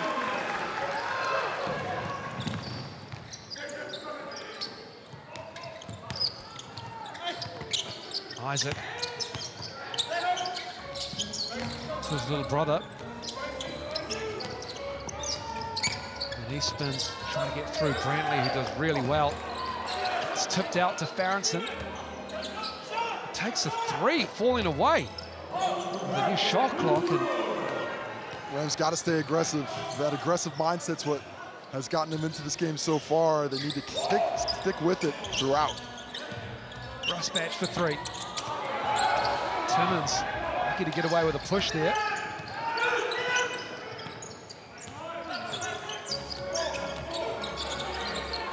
Taylor Britt spinning to Isaac in the corner, kicking it out to Walter Brown. Tough shot and in. And we've got a timeout. Judd Flavel wants to talk about it. And they are up 4. By the way, the Bull going the other way after Walter Brown attacking into Brantley. Look at that, just strong move. Good, solid defense. But Walter Brown putting some shot-making display on here in the FPLC. Is the Rams tell timeout? Not often you call timeout after a bucket. I've seen something he doesn't like then. We'll have a listen into what Judd Flavel wants to talk about in that timeout. You're playing it, just a little bit more poise. So if it's not there initially, it doesn't need to be head down like I need to create something. Next pass, next play. All right, open up the gaps. We've got plenty of gaps to go, okay? With plenty of gaps. You got through like plenty of actions. There's still like 13 on the clock, all right? So you're playing with enough pace, all right? Just have a little bit more poise at the end of it. Once you're driving now, you're creating, you're drawing crowds. The throwback, the fill-in behinds is wide open, okay? Keep that going, keep strong wall-ups on the defensive end, keep collecting all those rebounds and garbage, okay? All right, you good? Let's go.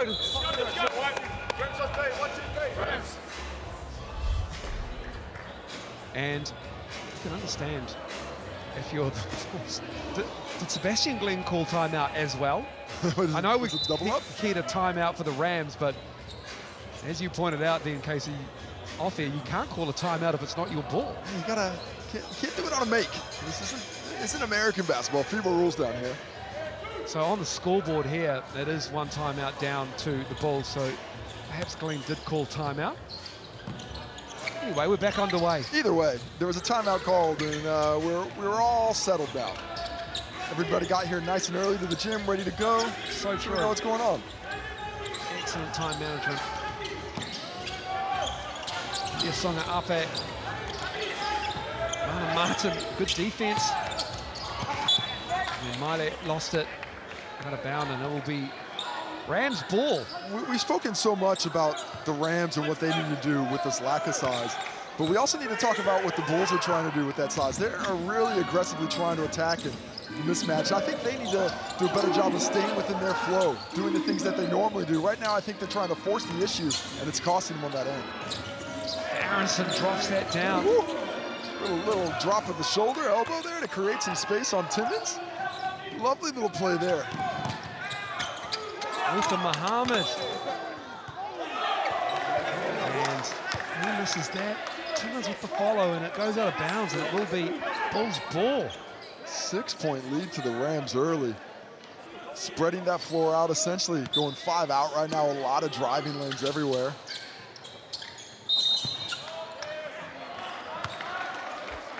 Not a bad foul, depending on who that one's on. That's on Tucky Farrington. So what number is that for him? That's Tucky Farrington's, I believe it's his second. But I Looks could be wrong.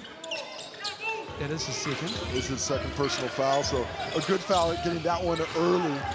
It's before Sam Timmons can catch and finish. Really clogging up the middle around Timmons. Muhammad shoots the three with 2 on the shot clock. We're just waiting. It's just a matter of time until Luther Muhammad starts to heat up.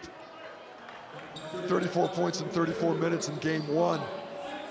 We know he's got the ability, and that was essentially fresh off the plane. Got off the plane and dropped that in.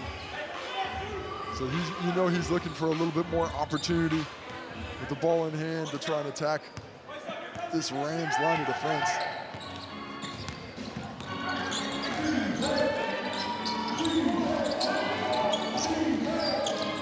Brett for 3, contested. Doesn't matter. Taylor Britt is having a great first half. Went under the screen, and Taylor Britt punished it.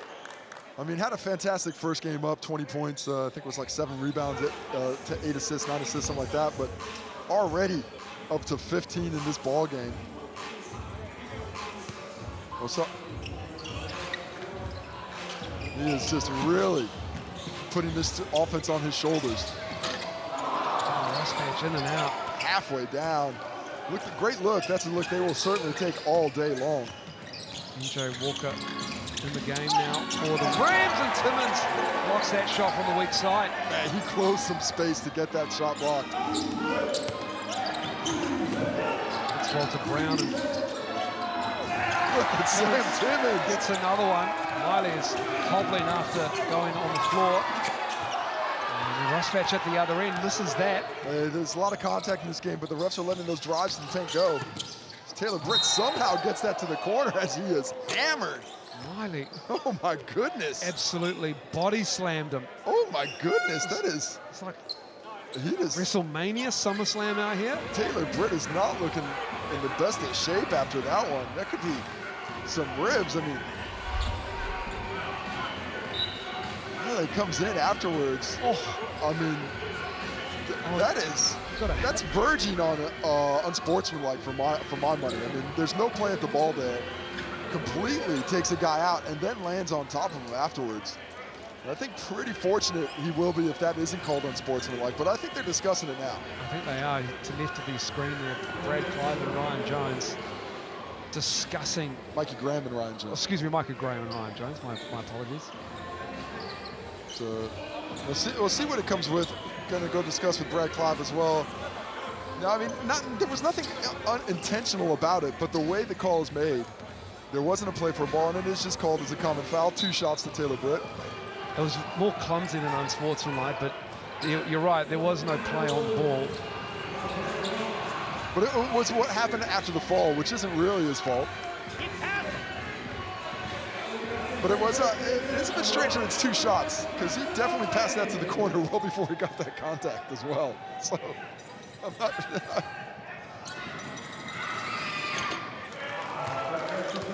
Taylor Britt is now up to 16 points in this first half. He's got 16 of the 29. In that first round game, 20 points, 8 assists, 2 rebounds. But he is on track for that on the scoring side here in the first quarter, or first half, pardon.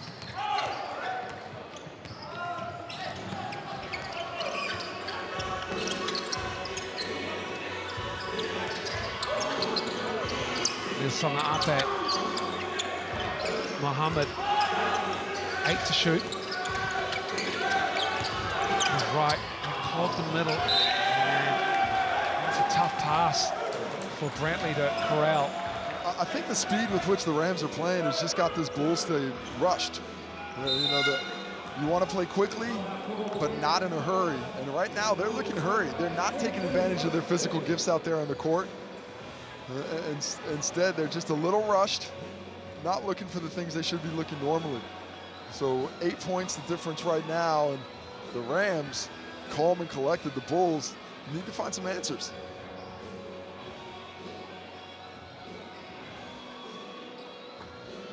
And it's a tough first half. Warehouse, the official stats provider for yourselves, NBL. And Taylor Britt dominating the scoring. The only scorer in double figures. Shooting percentage is well below 40%. 38 for the Rams and 32 for the Bulls. And it is not a 3-point exhibition from either team. They are a combined 2 for 21. 1 of 9 and 1 of 12. Not ideal from deep, but still most impressed with the rebounds by the Rams right now. What they've been able to do, controlling the glass, 21 rebounds to 12. Doubled up the Bulls right now at the moment. Still just 2 offensive rebounds for the Bulls, 6 of those for Canterbury. And that kind of effort, that kind of commitment to the game plan, despite giving up size, despite being a young team, is exactly what you like to see. And that, in a lot of ways, that's championship medal. This is a team that won the title last year, is looking for back-to-back.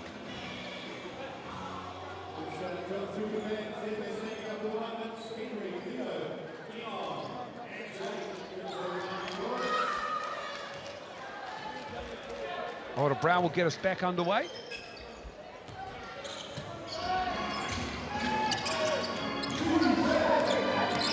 Brett. And we've got an illegal screen by Tama Isaac. And not a position Tama Isaac's probably used to playing all that often. The screener on the point guard coming up, and he plays a lot of point guard himself, as we saw earlier in the Sky Broadband Rapid League game.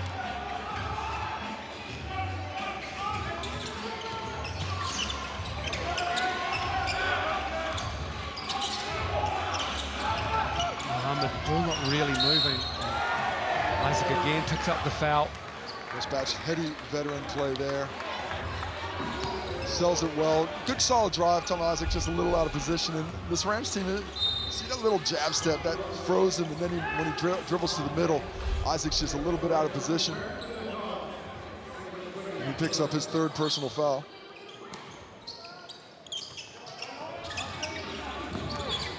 Bulls down 8.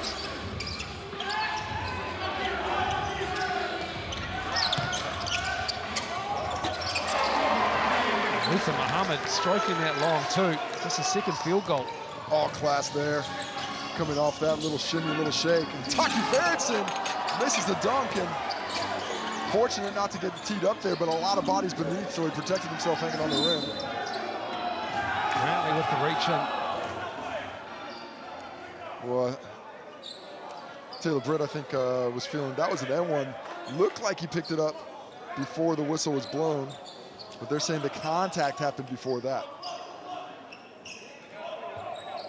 I think that's actually on Sam Timmins.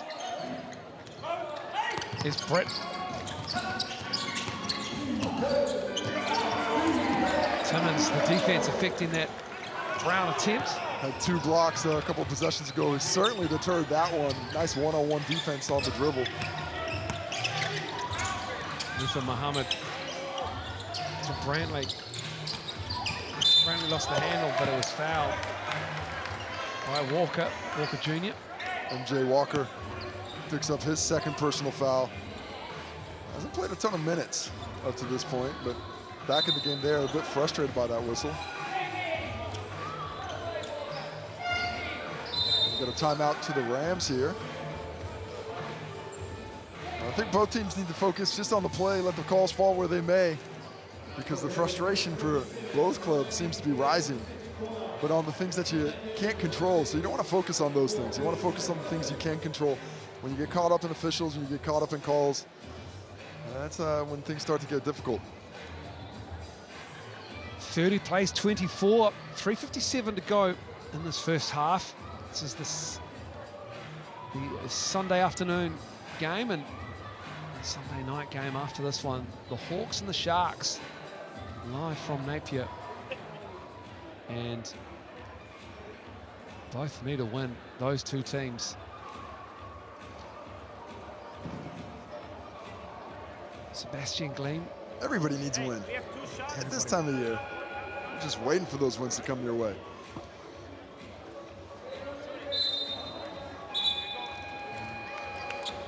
The Bulls just not as physically imposing as you'd expect them to be. The Warriors, they were imposing against the Rabbitohs physically and creatively as well. Getting the win on the road, important in the NRL and important to defend home floor here in the Sal's NBL for Jamal Brantley and the Bulls. The Bulls have to find a way to impose their will offensively. Up to this point in the game, it's everything that's happening is because that's the way the Rams wanted to happen. They're rushing them on defense. They're doing a good job pressuring the basketball, forcing them into quick decisions. On the other end, the Rams are determining the flow of action on that side as well. As Brantley does not go easy on the rim on the first one.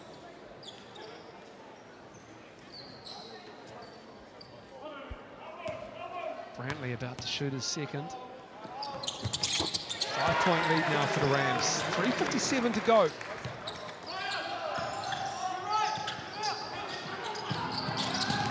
Barronson fires it across. Martin missed that. Muhammad really cleverly taps that off the foot of Mason there. Really easily could have been out on him, but instead retains possession.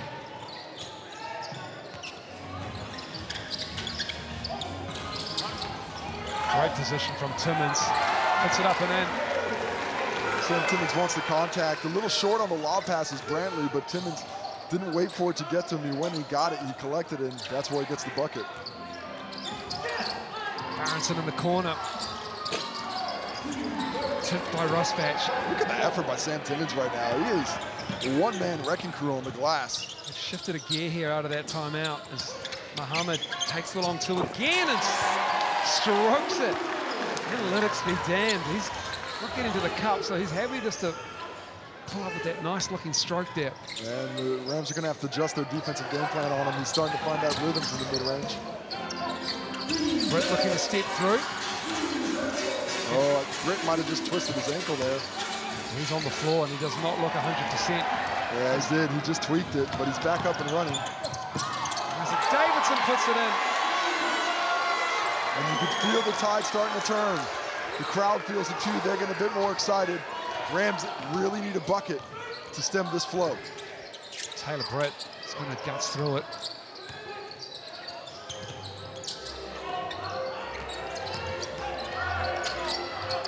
Barronson in the corner. Drives. Timmins, great defense. And they're out and running again. Rusbach can't get it. Davidson cleans it up. And it's Mana Martin there with the rebound. Rams just holding on right now. It feels like the levee could break at any moment. Kaya Isaac drives. Oh, it's Luther Muhammad. Oh, great defense from Taylor Brett, but he got him on the arm. Oh, I don't know. Ryan Jones is right there. But Judd Flavel wants timeout. Has he pulled it off? Because he called it off before they came in. Might have. No, he's over there. He's waiting for the timeout to come, and so it does. He just needs to tell him to calm down. He needs to let his squad know to get things. The Bulls, on the other hand, playing very well right now, determining the pace. Let's take a look at Muhammad here. Let's see where Taylor Britt gets him. Well, he got the ball there. Yes, great defense, unrewarded. The Bulls with the lead now, just like that, out of that timeout previously. They just lifted it up, I believe. You got three matchups out there. That lead disintegrate before his very eyes. Sometimes we just got to finish plays when we're at the basket. Like those extra ones there, like unnecessary. Just keep going. You missed one at the basket. That's great. Fantastic. A little bit of a spell here. A minute 49 to go. Because it's just transition. It's just those turnovers and then leaking out. Right, let's tidy it up here. Let's get you back at the 5, and let's get that. Let's get the punch rip. Let's get him on the throwback. All right, you got the shot or drive. Okay, good. Okay, here we go. Let's go, boys. Reps on 3. 1, 2, 3. Yes. Let's go. Good job. Good job. Good job. So Judd Flavel timeout. We'll see how they respond to the running of the Bulls in the first quarter. Well, the Bulls, they responded very nicely out of that timeout. Now the Rams have to do the same. Gonna get a Muhammad free throw first. But that will give the Rams an opportunity to set up that half-court offense. After 2 free throws should be coming, not just one. Didn't make the shot. Yeah, there's a bit of confusion about how many free throws are coming, but no shot was made, so 2 attempts coming his way.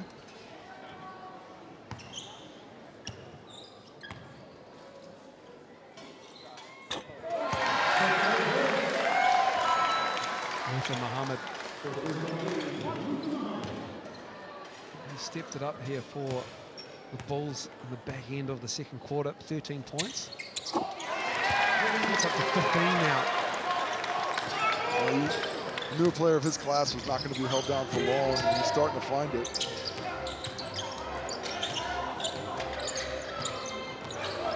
Muhammad on the switch to Farrington. It's Brantley now with Taylor Britt.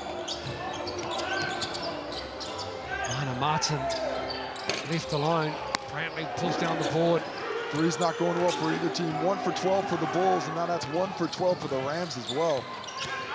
Davidson, left-handed in. There's just no interior presence for that Rams team to stop him getting to the cup. And now the Bulls are starting to figure that out, starting to slow down just a bit and impose their will on the ball game.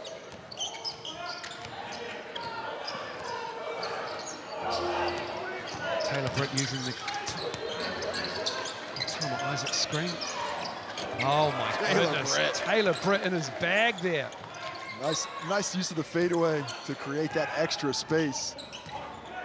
And now the Bulls should be looking to get this shot off in about 33 seconds so they can play that 2-for-1 game.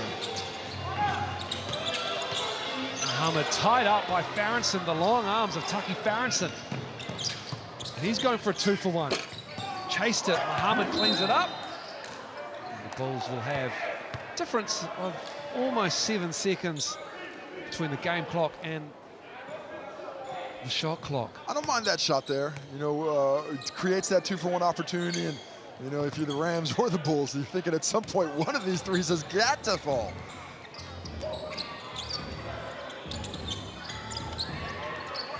Inside to Timmins.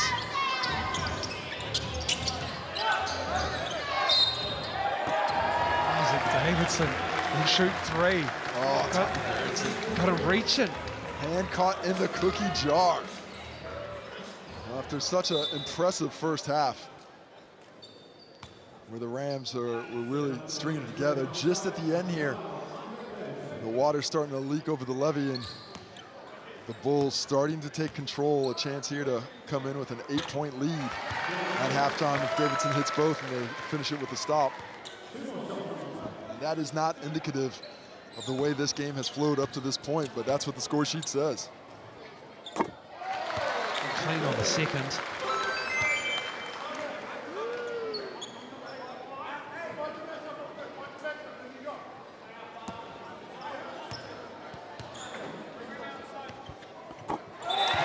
That's all three. Bulls give Davidson a rest. It's Davison and Davis. And we've got a player timeout. Player timeout for the Rams with 13.1 seconds to go. Taylor Britt. So that'll bring it up to the half court. No shot clock still because it's under the 14-second regulation there. With a 6-point deficit. 6-point deficit, sorry, the Rams will get their bucket soon, but there we go. And see if they can't find a way to crack this defense or possibly finally hit their second triple of the ball game.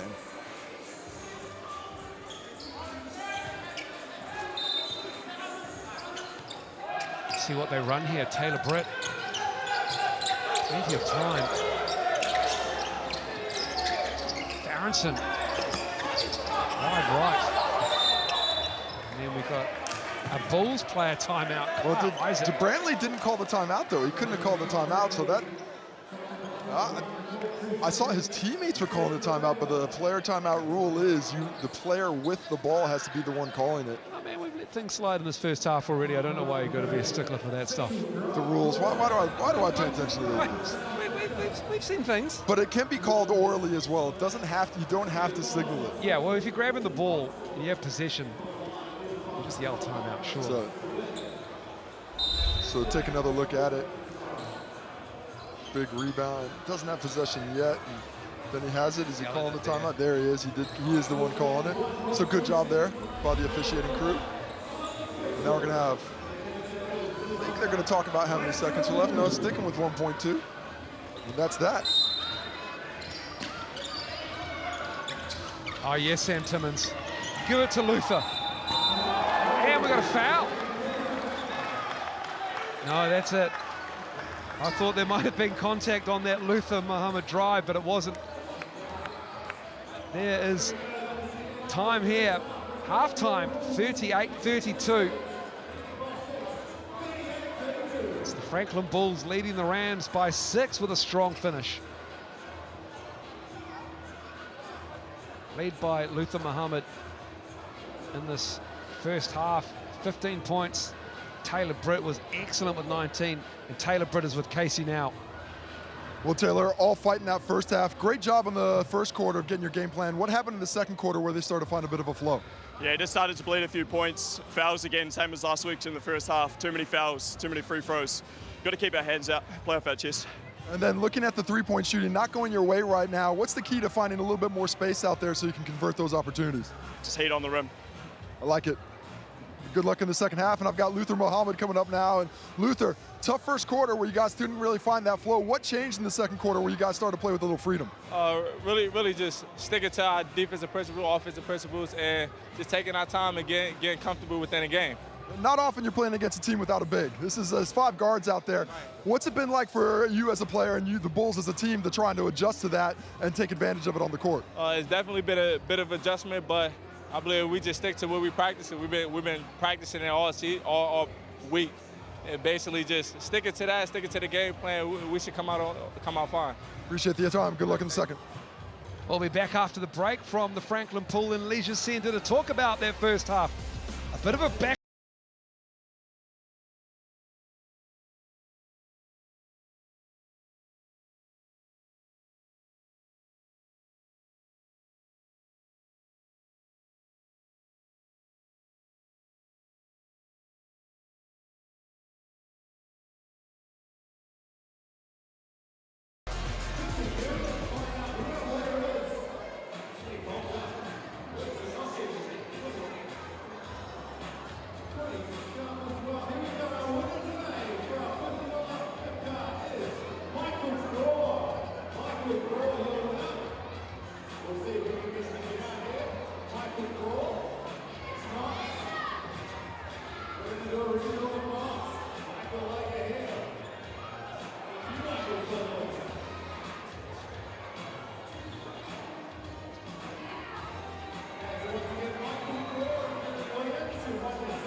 freedom. Started out by driving to the cup and putting pressure on that back line. And then when they started to sag off a little bit, that's when we saw him start to look for his jump shot. There's the lone triple for the Bulls in the first half. They're so worried about his driving ability. He's got that chance to pull up off the dribble in that mid-range, and the stroke is looking smooth. Picked up right where he left off after scoring 34 points in round one. Taylor Britt loved getting to the cup. He said, I dare you to try and stop me, when they were supposedly undersized, and the Bulls were caught out a little bit by that tactic. I think they were, that 5 out, really spreading things out, giving Britt and other players the chance to attack that rim, had really kept them in the ball game, and he's gritty, man. He is putting his body on the line, taking a lot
floor, that has crept up. It was under 40%.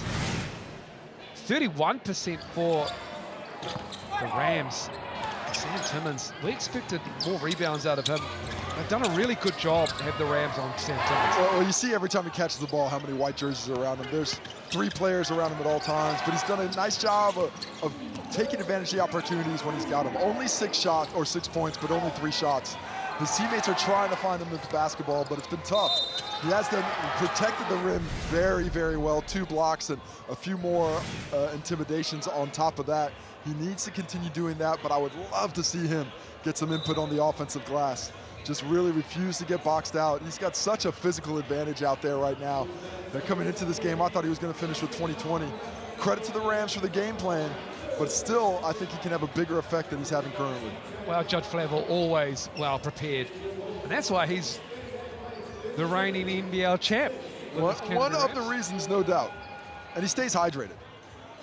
Got to stay hydrated. Get this game back underway. Luther Muhammad starts the 3rd quarter with Isaac Davidson. Haven't seen a lot of MJ Walker, but he's out there for the Rams, number 1.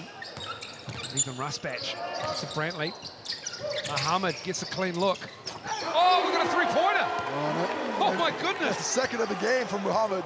MJ Walker gambles on Brantley. Should have stayed on Muhammad. You got to know which one's the shooter. Chose wrong there. No. Oh man, I thought we had back-to-back threes. Oh God, just wasn't prepared for that. 9-point lead for the Bulls here. Can they keep going? Sam Timmins with a strong finish. There it is. That's what you came to see if you're a Bulls fan. And a much better job of isolating him in the post that way. The spacing was better, so he was able to get that lob and finish without multiple defenders around him. And the Rams a little hurried. That has been a horrific beginning to the first couple of minutes here of, well, first barely a minute of the 3rd quarter. Well, Walter Brown quickly to the bench here, quick sub just a minute in, so must have missed an assignment there as he heads back to the bench. But actually, he went straight to the physio. Yeah, I don't think he's a Hundy. In fact, he took his headband off as well. He's got a real throwback haircut, obviously. Brantley in the post, gets his own rebound. Timmins there we go, out. Sam Timmins. Other than attacking MJ Walker. MJ Walker is down but back up now. Timmins like, I didn't even see anybody down there. But that's the kind of aggressiveness you need on the glass. That's what we want. That's what you want to see when you have a size advantage like that. Refuse to be denied. Brantley first, Timmins second comes through for it, and a little unlucky there. Yeah, Walter Brown. He's at the end of the bench. He's looking somewhat forlorn down there as well. Maybe there's an explanation between Flavel and Ryan Jones, the referee. We're back underway. The Bulls suddenly with an 11-point lead, Casey Frank. Happens quick. Taylor Brett, he has been an absolute problem today. He's just finding a way. That's really all there is to it. He's just continually finding a way to get himself in the scoring position. 19 points, 2 rebounds, and just the entire offense is on his shoulders. There isn't anybody else on his team right now who's been able to create consistently, has been able to break down the defense and find driving lanes with any regularity outside of Taylor Britt. So despite his slight frame, it's all on his shoulders.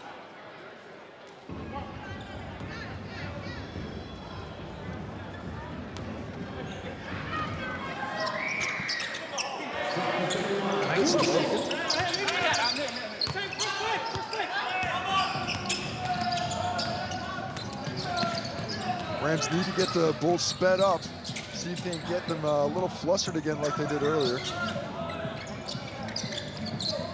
Muhammad off the glass and in. Really nice screen and re-screen by Sam Timmins there because they're going into the switch as Muhammad almost gets the steal, but that's the switch earlier. So that re-screen opened up that driving lane for Luther Muhammad.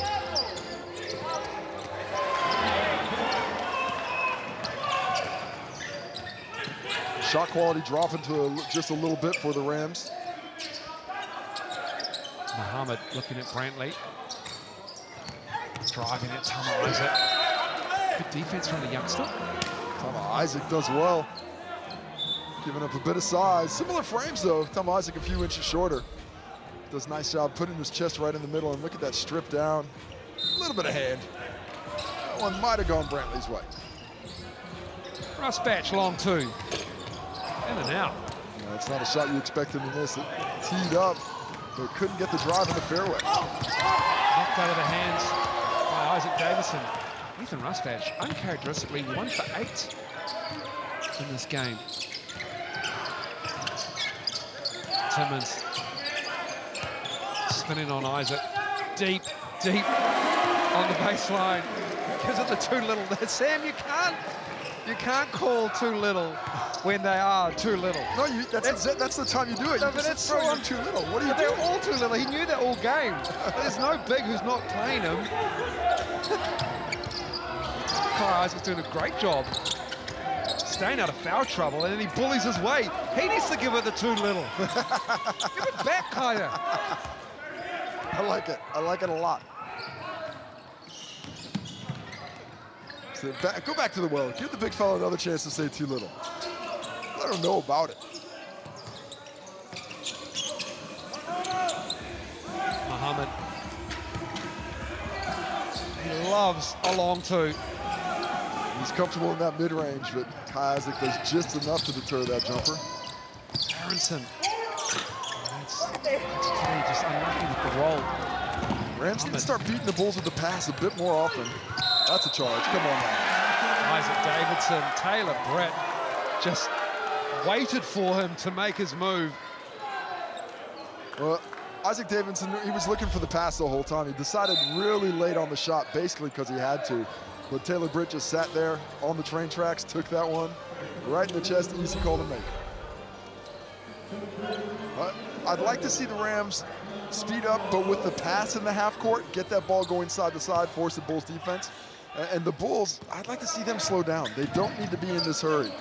They've got the physical advantages. They need to have that game slow down for them and see where the advantage is best.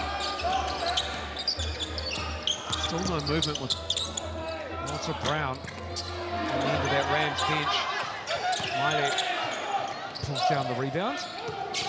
Close. They could get an 8-second call with another seconds, but just gets it across. There's Songa Ape somewhat stumbling towards the rim a little bit. And how about Isaac with another forced turnover there? Oh, Isaac getting the job done. Great lately timed strip there as Songa Ape is coming to the cup, but Isaac just strips that one once again, this time off the leg of Songa Ape afterwards. Isaac. Tough shot. Bulls with this 11-point lead. Look at Isaac fight in the post. Rusbatch. There it is. Timeout, Judge Flavel. Ethan Rusbatch, it was only a matter of time until I brought up his shooting stats and he was going to knock a long bomb down. Well, he's not going to go 0 for the stripe against his hometown Ram squad. He always has a little bit extra in the bag when he's coming up against the Rams. And that one, nothing but net. Nice inside, outside. Bend the defense by passing it down into the interior and then kick it back out. Wide open look for Rusbatch there. And you can get yourself a large pepperoni pizza from Sal's using that QR code. And that online code, Sal's Dribble, available until Wednesday. And then when the round resumes, round 3, we'll have a new deal for you from the GOAT sponsor. A little bit of perturbedness in the Rams huddle there as MJ Walker has now gone to the end of the bench after being told to get subbed out of the game. It's a bruising game. MJ Walker's been talked to by an assistant coach. It's former player Quinn Clinton, the QC, on the roster, I believe it was a year ago. But that time, whatever happened, not happy with what's being done with Coach Judd Flavel. Was it against the Bulls that Quinn took an absolute blow to the face? That one has left my memory banks, if that's what happened. Isaac gets to the cup with ease. That's what we saw more of in the first half. Spreading it out, 5 out, and opening up those driving lanes. It was a little congested for the first half of this third quarter, but Tom Isaac that is, takes advantage of it that time.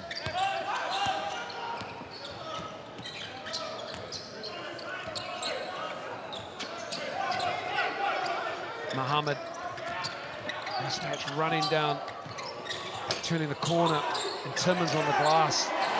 Too easy. This is just a different Bulls team. Nice job by Sam Timmons there. Orchestrated that offense, got Luther Muhammad into position, set that nice screen for Russ Bash to get the look, and then finishes the play on the offensive glass. Well done by him there.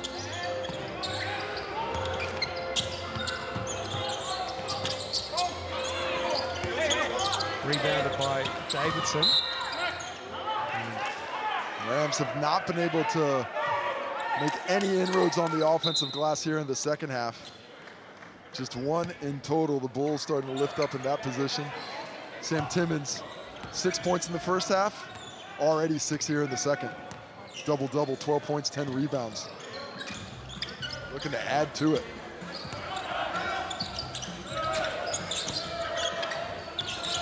Songa Ape driving. Good defense from Britt. Just made the angle that much more difficult. Britt with a hesitation to the cup, reverse. Taylor Britt, what a game he's having. All about that change of speeds there. Does a really nice job of deceleration and then into the burst afterwards to find that reverse layup with the left. He's up to 23 now, Taylor Britt. And Miley. Nice cut. The lane was wide open. They were all eyes on Sam Timmons. And you can tell when a local young fella scores, the crowd erupts. Sam Timmons finds the assist that time. And Miley gets the bucket. Siale Miley on the challenge there, and Kaya Isaac swishes the three. Kaya Isaac finding some range. Such a talented player. I think you see big things in his future. Really using a lot of his energy on the defensive end today against Sam Timmons. Look at this fight, giving up 8 inches in this matchup. Britt showing on the double, puts his hands in there. And Luther Muhammad, 23 points now for the import. 8 of 13, sorry Casey. Starting to put it together. 34 a week ago, and he's got his eye on that scoring title already, early in the season. Britt tried to squeeze it to Karin Isaac. Tama Isaac gives it back to his older brother, and Kaya drops another three. Well, broken play is a friend of the Rams there. Cuts that back to 11, back-to-back. Kaya Isaac triples, and suddenly have the Rams have their eye on just a bit from deep. Timmons looking at options. Everyone's just looking at him. He steps through, and he gives it the and one. Sam Timmons, just too big. Great patience, good footwork, steps through, doesn't force the issue, doesn't go too quickly, takes his time. Big step, gets to the spot right here inside, and then look at the step through here. Isaac has to commit so much of his body to try to affect that side. Sam Timmons just looks at the camera with disdain. He's just like thinking, who are these youngsters guarding me? Bring me a big. He wants to, you know, it's a difficult task for a man his size to play against a much smaller player. The refs will let you get beat up in the post. The center of gravity is so much lower. They just push you off the block, racking your ribs with those elbows. You're not going to get that whistle. But the work rate for Sam has stayed really solid. 9 points in this quarter as he goes to the bench. And that's how they've helped build this 14-point lead. He's 15 and 10. He hasn't missed from the floor. 7 for 7. Isaac, heat checked. The 4 out there. And Vano has the ball. Gets it back. Get it over half court. It's been all Bulls in this third quarter.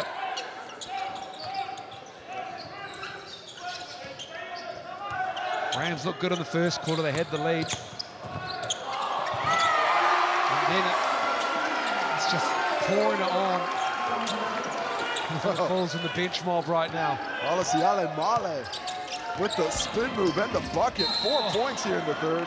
Brantley just barrels over Taki Farrington. Taki Farrington has just not found a lot of freedom of movement today. MJ Walker Jr. checking back into the game. And 17 seconds left on the shot clock here.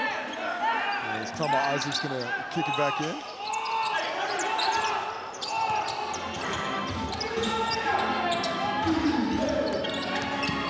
Walker Jr. Nice finish from Kai Isaac on the follow.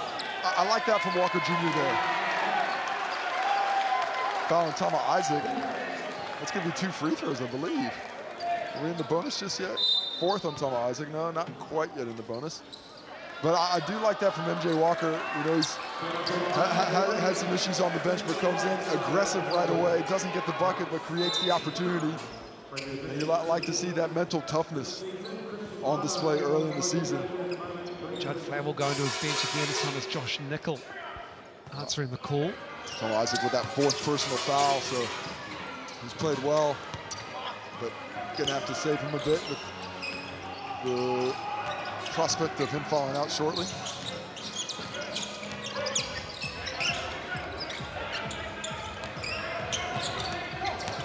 Vano pulling up from about 14 feet. It drops. This is Vano looking very comfortable coming off that. Into Muhammad. Muhammad. All over Taylor Britt. Oh, what a block from Brantley. Showing some space. Brantley. Man, that 1 second you think you're open, and the next second, Ronald Martin's getting that smacked out of the sky. Look at the space that's created. Oh, so much space. No space for you. Get that shot out of here. I love it on the Bulls bench. Hyped up.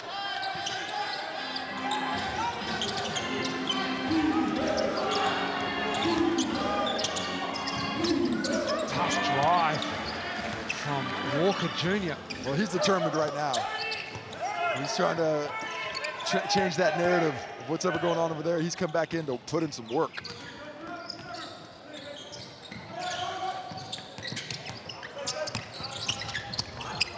Everton. Happy feet. Travel. 14-point lead. Pardon me, Mo, but probably could have gone with a shot there. Had that move, got right to the bucket, and then was looking to dish it off. I can see a little bit more selfishness in that particular instance.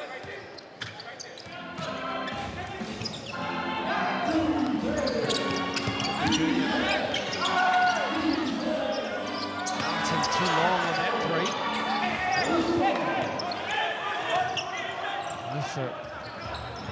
Muhammad wants to slow it down, hold for the last shot of the 3rd quarter. The shot clock is off. Vano with the screen. The 16-footer is good.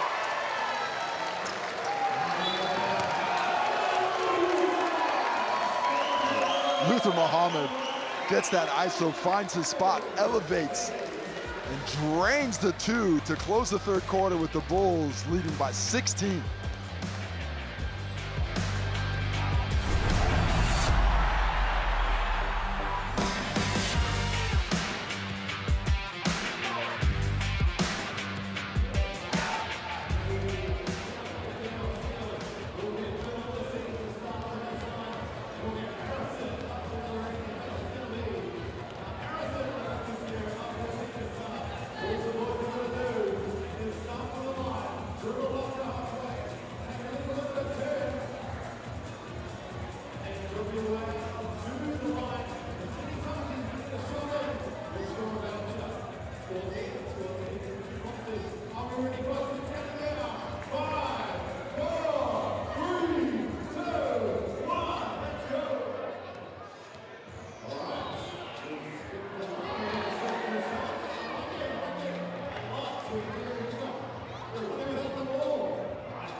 Fourth quarter about to get underway here at the Franklin Pool&Leisure Centre. Jordan Hunt on screen there. He'll be, no doubt, suiting up in the near future for the Bulls. And they are enjoying a 16-point lead. And Sebastian Gleam joins us now, as you can make your choice as who'll win that game with that QR code. Congratulations on the fight back after a tough first quarter. What's the key to this turnaround for you through the middle quarters of the game, Sebastian? I mean, we did the little things a little bit better, but it's not over. It's 1 quarter to go. At halftime, it looked like you were really aggressive in telling your team to, or whatever it was there. What was the message that seemed to light a fire under your squad in terms of execution in the half court and getting shots that you seemed to like a little bit more in that third quarter to get this big lead? That we have to do little things better. I mean, we missed the energy we need to stop the champion. So, and we talked about the little things from the game plan. Excellent, thank you very much for your time.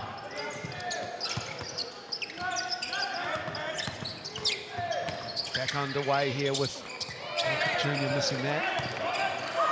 Up ahead to Davidson. Mohammed to Brantley. Brantley, the strong finish. He saw that matchup. He was gave a little thought to the three and said, wait a minute, I got Taylor Britt on me. I'm gonna go ahead and back this one down, and gets the kiss. That three is good from Walker Jr. Well, Walker's aggressive. He's got a different mindset right now. He's, whatever else is going on, he is gonna get some looks going. And he is putting some pressure on the rim off the bounce and now off the jump shot as well.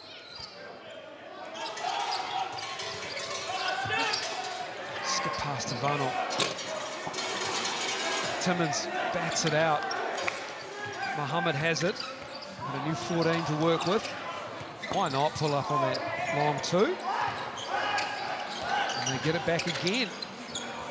Davidson for three. That looks pure as soon as it left. Nice delivery there by Luther Muhammad. And Isaac Davidson doesn't even worry about the defense, catches it, gets it in that motion, and stretches this out to a 15-point lead.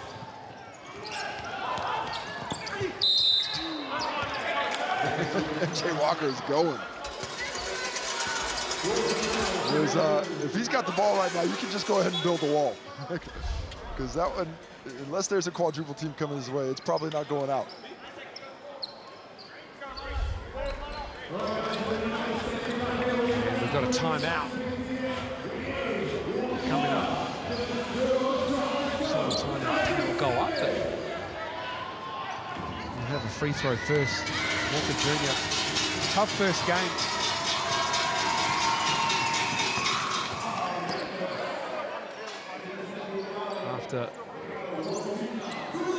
Whoever's got that cowbell, are they trying to get us off of the game, or are they trying to get the free throw shooter? Because it's working on me. I've lost all train of thought.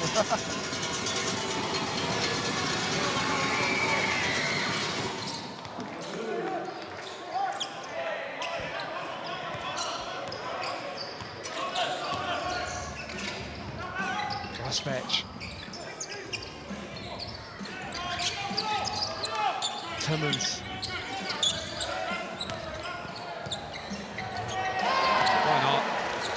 Sam Timmons takes the time, one dribble, just goes to that sweeping little hook shot. He's 8 for 8 in this game. He absolutely bought that up fake.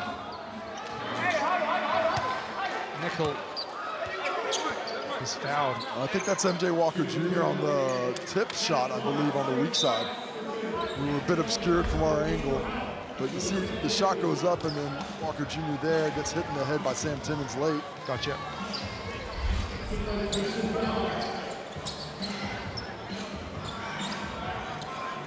MJ Walker from Georgia, went to Florida State University, spent some time in the G League. Can really shoot the ball from deep as well. 43.4% in the G League. Got a couple of games for the Suns, and he's spent a bit of time in Canada and France, 26-year-old. It's not really been able to find the form from deep tonight, but that's been a problem for the Rams in general, who are just 5 for 24 from behind the arc.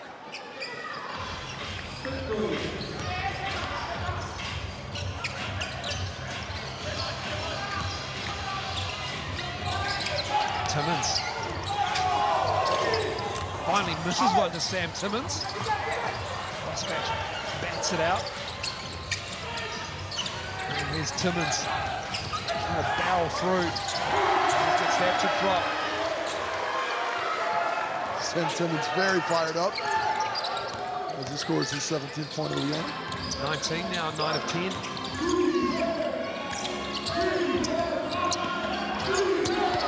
Catch set from Isaac. Quick move from the smaller Varno. Isaac put together a nice second half here. 15 points for him now. One of the, I think the only player in the game to hit multiple threes outside of Luther Muhammad.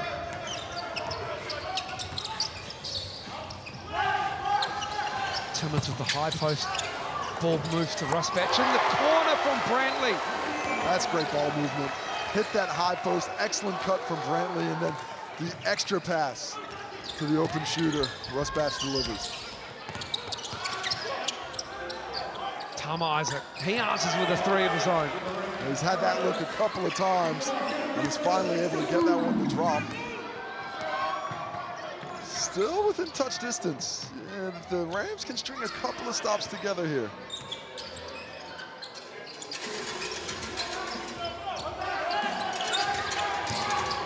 Timmins again from that high post. A new wrinkle from the Bulls here. And timeout for Judd Flavel and the Rams. When he's getting that catch up high, it's much more difficult to double from anywhere. You know, if you're doubling from the top from the wings there, that's an easy pass for Timmins out to a shooter. So it's given him a little bit more space to work off that dribble, off that bounce, and get himself closer in that one-on-one matchup that he has such a physical advantage in. 21 points, 12 rebounds, putting together a ball game here in the second half. Let's score it, man. Get that ball in quick. Let's keep that pace up. All right? MJ's got it. He throws it back. Get it to the other side. Now, look, whoever's coming out of this, I want you to drive hard. And look, we're throwing that one. And MJ, I want you to step into this on the run and catch it downhill. Okay? But you need to keep that pace going. Defensively right now, go back to our man. Go back to our man. Okay? Are you trapping, big boy? After one dribble? After one dribble, yes. After one dribble, yes. Okay? And then, hey, the biggest thing is just rebounds too. Get out to the rebounds. All right? Hey, keep going. Do the best you can. That's all I'm asking right here. All right, let's go. We heard the instructions on the double team for Sam Timmins after one dribble. Sam Timmins is doing a nice job right now of only dribbling it once. He's not dribbling 3, 4, 5 times trying to get space. He's making a quick move, and so before that double can get to him, he's already made that decision of if he's going to pass it, if he's going to shoot it. That's made him much more difficult to cover. I didn't even notice this, but Isaac Davidson fouled out. Yeah, he did. Not bad. A couple of minutes ago.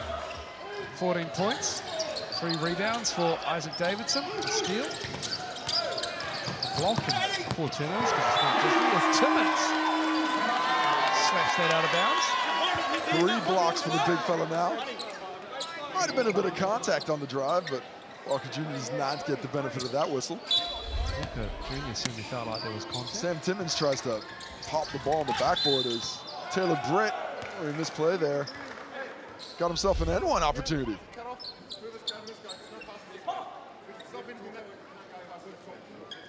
A little cut on the baseline.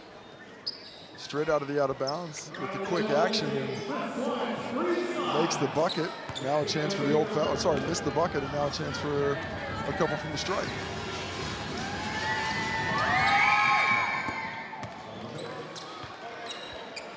So Timmins has had a terrific game. 21 points, 10 of 11 from the floor, 11 rebounds. He's got 3 assists, a steal, and 3 blocks. Walter Brown is done for the afternoon. He is fatigued by, according to the Rams, so he is busy hydrating as well. He did not look 100% when he came off. There's the catch. There's the dribble. And you're right, there's just the one dribble from Sam and something happens. Muhammad challenged on the long 2 and it's Berenson with the rebound. Still plenty of time left in this game. The Rams can get stops like that and convert at the other end. Taylor Brett has it blocked.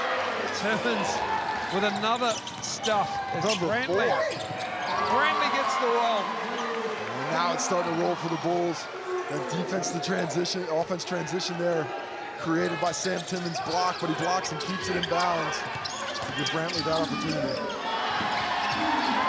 Great work from Rusbatch, saving that ball.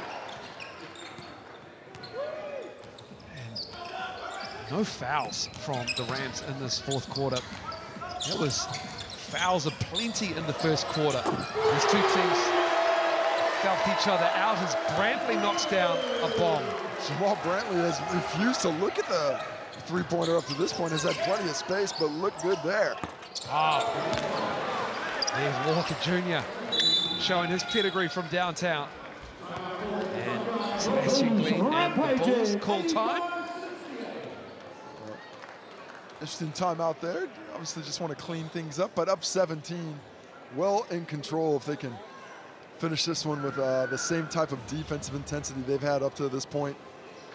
Coming into this game with a mismatch in size, I thought it was going to be all about the rebounds. I thought the Bulls were going to go crazy on the offensive glass. Rams have done a great job there. They've only given up 8 offensive rebounds, but still facing a big deficit. Heavy, his left hand, all right? We take away his left hand. 1, we take away any shot, any easy opportunity to score. Both deny whenever they want to get the ball, all right? Ethan. Sam. Mo, Jamal, Christian. Hey, fake ball screen. You pinned on for Ethan. Boom, Ethan come up, inside. All right? Keep pushing it. Bulls on 3, 1, 2, 3. Boom. 5 more minutes, boys. 85-68. The Bulls have just done a job on the Rams, the defending champs, who are undersized and under strength here in Franklin. It was a 28-18 third quarter from the Bulls. And they were in a bit of a struggle in the first quarter, but they have done a job through quarters 2 and 3, and they've maintained their output. Rams have done well, trying to stay with it, but it's just been punch and counter-punch, thrust and parry. There hasn't been a lot of stops by the Rams as Luther Muhammad continues to pour it on against the defending champs. 27. Muhammad now. Walker Jr. gathers his dribble. He just want to shoot the ball. Stevenson can't get it. Just going to be full 24-second possessions for the. If they have any hope, need to start finding some fire from deep.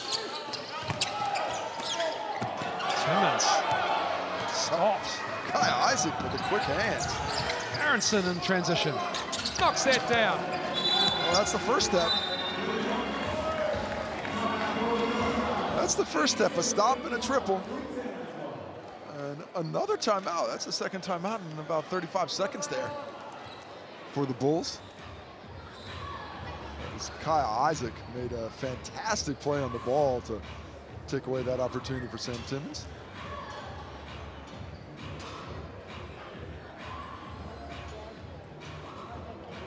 Three minutes and 10 seconds to go. 87-71.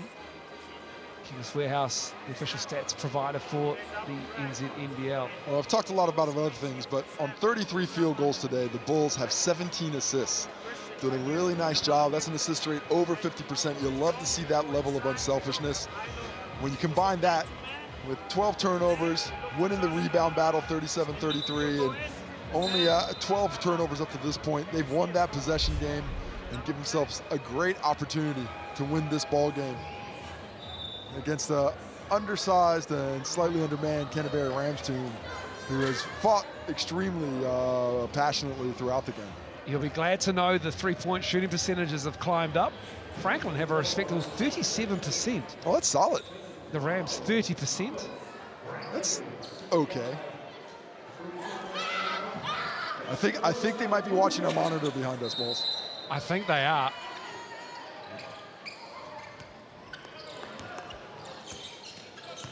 Nothing like being on TV, Casey. Russ Batch. Oh, Christian Bono, right place, right time. MJ Walker says no.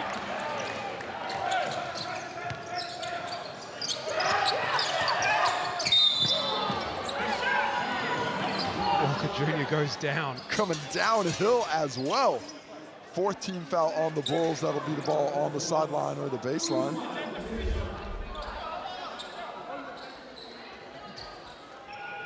A lot of sweat on the floor after that drive. As you see him eventually come to a stop. He's gone to the free throw line, but he won't be shooting. 2:45 to go. Hawks and Sharks coming up next. And a revitalized Hawks Bay team have a new import who was there last week, but wasn't able to get his clearance in time because of the Easter break with FIBA. Did get all the clearances through, and of course, Jordan Atai dropped a 47-point game last year. Timmons just grabbed the rim there. We've seen some things. We've seen some things. How about Kai Isaac up to 17? On 7 from 11 from the field. Kai Isaac's been really impressive at both ends. He's picked up the assignment of guarding Timmons. It hasn't taken away from his offensive output. It's Luther Muhammad. That jumper is so pure. Well, he looks like he prefers the mid-range. 29 points now. 61% from the field at 11 for 18. Oh, Walker Jr. He's starting to feel it. Has a little freedom, and you mentioned that he was a shooter, got off to a tough start, but he has found the range here in the 4th quarter. He's starting to get his. He's got 17. He's 4 of 6. From downtown, that is. Nice patch to Timmons, looking for a handoff. Turns the corner. Goes into the chest of Kai Isaac. Does a great job. With a minute 40 to go. Muhammad steals it. And it's going to be Rams ball after that. Great hustle, though. Yeah, you love the hustle. You love to see that type of effort coming forth. Especially when you're up 13 with a minute and a half left. The game's, the winner of the game is pretty much decided, but not giving up on any plays, still coming hard play after play. Sam Timmons is going to head to the bench with that 21-point, 11-rebound, 4-block haul. Steal and 3 assists in there as well. Another timeout here. It's countback really coming in. This has been a good game for the Bulls. They have another game next Sunday, so they're going to have a week off. They still don't have a double round yet. They play the Jets, and the Rams have a rematch on their hands with the Tuatara next Sunday as well. So 2 great games coming to you next Sunday. Rams and the Tuatara will be here on Sky Open. And the Rams, of course, will be hoping that we've got a couple of bigger fellas on the roster come that time. Aiden Tonge, of course, gone with the 3x3. Max Darling out with injury, was able to play this round. And as mentioned previously, and best of thoughts to him and his family, Lachlan Ulbrich.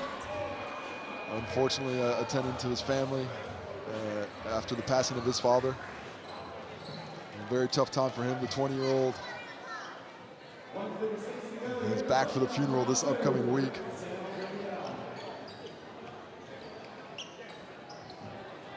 Kai Isaac has 4 offensive rebounds.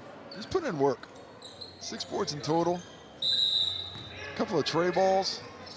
I've heard nothing but good things about him from the Breakers this past season, as he was in the wider training squad. Walker! Oh, wow. Wait a minute, it's 10 points now. He stares. He stares down at his own bench. Jesus. That is a pure 3. That had nothing on it. That net just nearly caught fire. That ball came through so quickly. Wow. You could use that in the wild, in survival wilderness. That thing is catching it. He is letting his team know, you do not know me. What you have seen so far is not who I am. That is the message he's sending in this 4th quarter. And Josh Nickel and Walter Brown say, that was pretty good, hey? Not bad. See that guy shoot? Cheers. Nice release. Oh, that might stay with the Rams' possession. Yeah, I think Walker Jr. knocked that off the leg. That is a hustle play off the free throw line.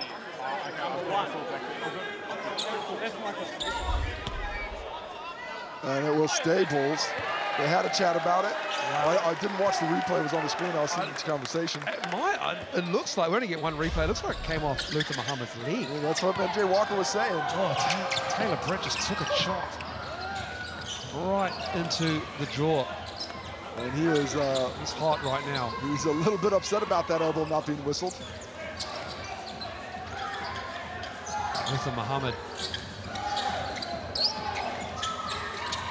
Oh, Luther Muhammad up over 31 points now. Just pure. MJ Walker's going to shoot it, man. I would. Taylor Britt on the drive. Isaac Barronson for three. Britt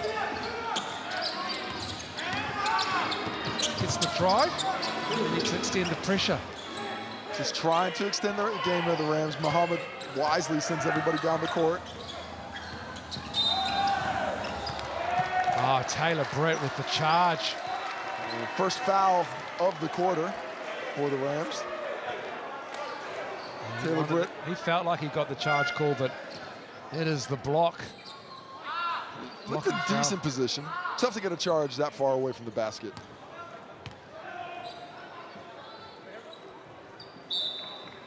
And another timeout.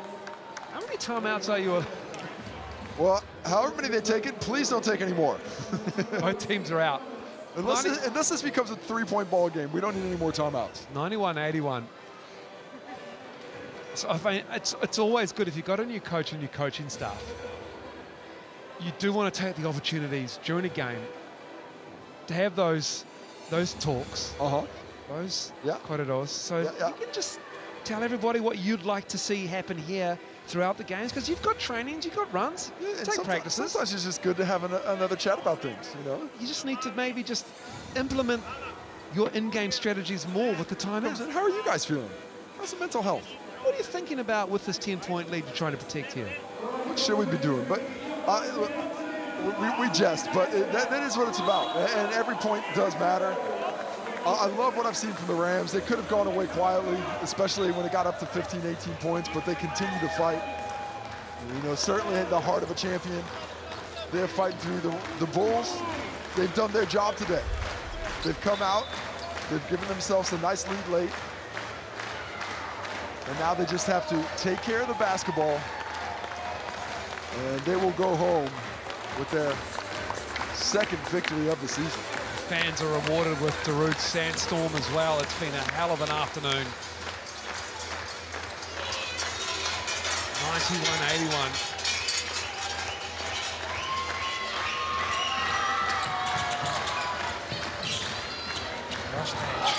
Rushpatch just saves it. And we're going to play the foul game, are we? Well, they're not trying to foul. They certainly aren't trying to play the foul game because they still have 3 to go before we get to free throws.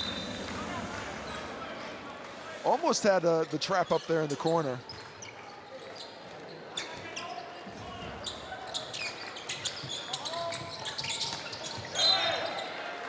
Walker Jr. knocks it out.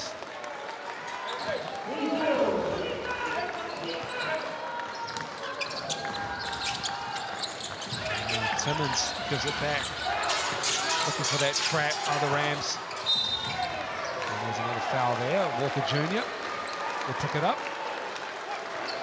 Well, Walker Jr. there had a bit of a chicken wing as well. They think they're going to the free throw line, but there's still another couple fouls to go. What a game from Muhammad. 31 points, 12 of 19. 5 rebounds, 7 assists. Only averaging 32 and a half in 2 games, though. Is he? Yeah, just that. I mean, Dispatch thinks he's going to the line, but not to the free throw yet. That's foul number 4. So back to the sideline we go. We are playing the foul game. Extend the game, says Coach Judd Flower. This game has gone for over 2 hours now. This has ticked over 2 hours. Do you get overtime? Do you get overtime? There is the foul. Now Timmons goes to the line. Sam Timmons will head to the stripe for his second and third opportunities of the day. He was 1 for 1 on his first trip. And Taylor Britt's day is over as he fouls out with 24 points, 3 rebounds, 2 assists. And, oh, sorry, not Taylor Britt fouling out. He's still out there. Yeah, sorry, I saw Mason go to the bench, but Taylor Britt saying, I've only got 4.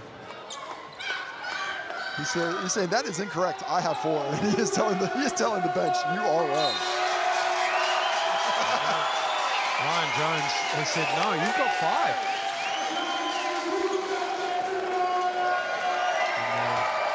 Taylor Britt was positive he's on 4 fouls. I gotta say, I trust Taylor. I trust Taylor too. Timmons stays perfect from the line to reach 22 points.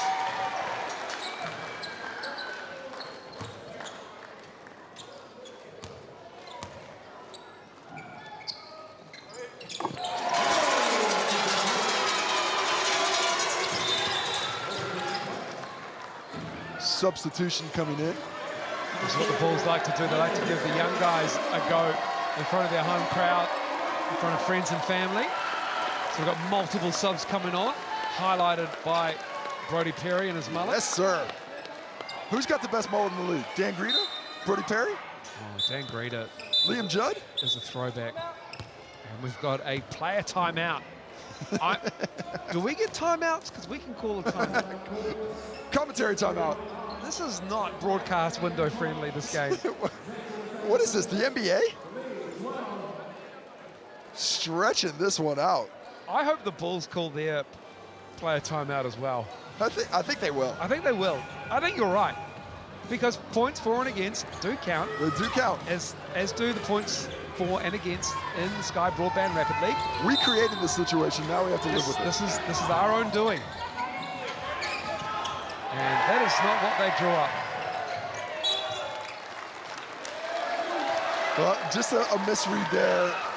Tom Isaac went for the quick pass, but they were looking for the big wide fade. Probably would have been open on the weak side, but doesn't get it there as Luther Muhammad goes to the bench. 31 for him. Not bad, 31 points, 5 rebounds, 7 assists. And a smooth mid-range jumper. Barno with it. As Walker Jr. can't control it. Manages to regather. And it is the scrappiest finish to a game we've had in such a while. But is that Tom Isaac? That was. And that will be the end of the game. No more timeouts. The Bulls and the Rams finish up 93 points. That did not look like it was going to be a 93-point game for the Bulls. But they put 28 in the third quarter and 27 in the fourth quarter.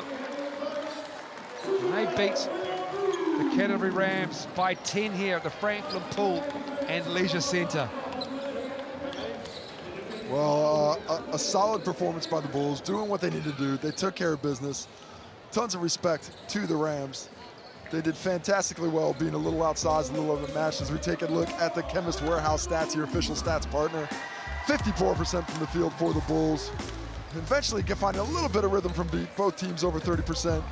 39 rebounds to 35, and it's really about the assists for the Bulls. I love the way they played unselfishly, worked that ball around, and just forced the Rams into multiple rotations all evening long. And this is how it's been in round 2 so far. Sharks started us off with a loss to the Jets at home, and we see the games from last night. The Tuatara won by 20 and Tauranga over the Phi, and we've got the Hawks and the Sharks coming up next from Rodney Green Arenas in Napier, and that is how the ladder looks. The Bulls stay perfect along with the Nuggets and the Saints.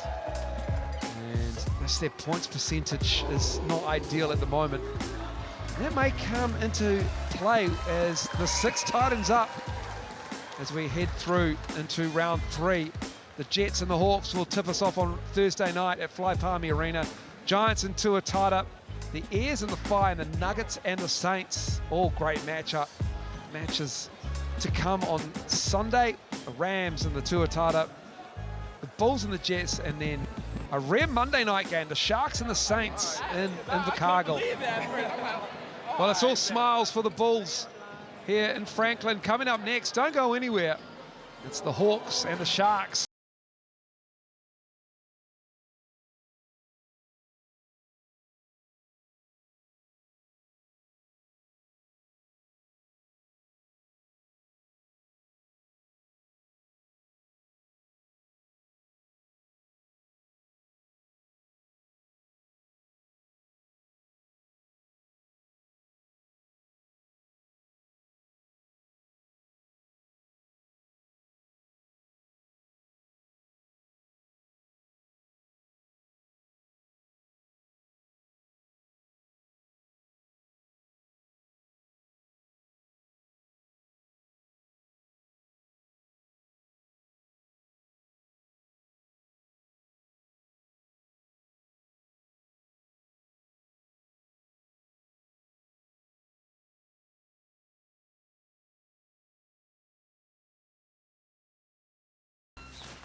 Oh, on that. Is that clear? Can we lower it a bit though? Yeah. Actually we can, because it's automated.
I can't get a chair. Hold on, bro.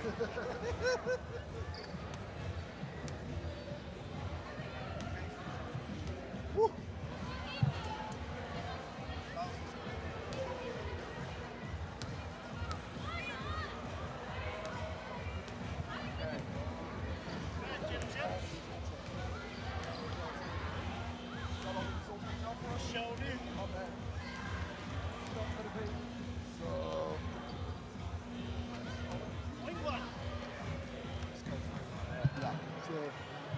The first one, it's the throw to the game, and then coming out, we talk score. That's kind Yeah. Have you done a link before?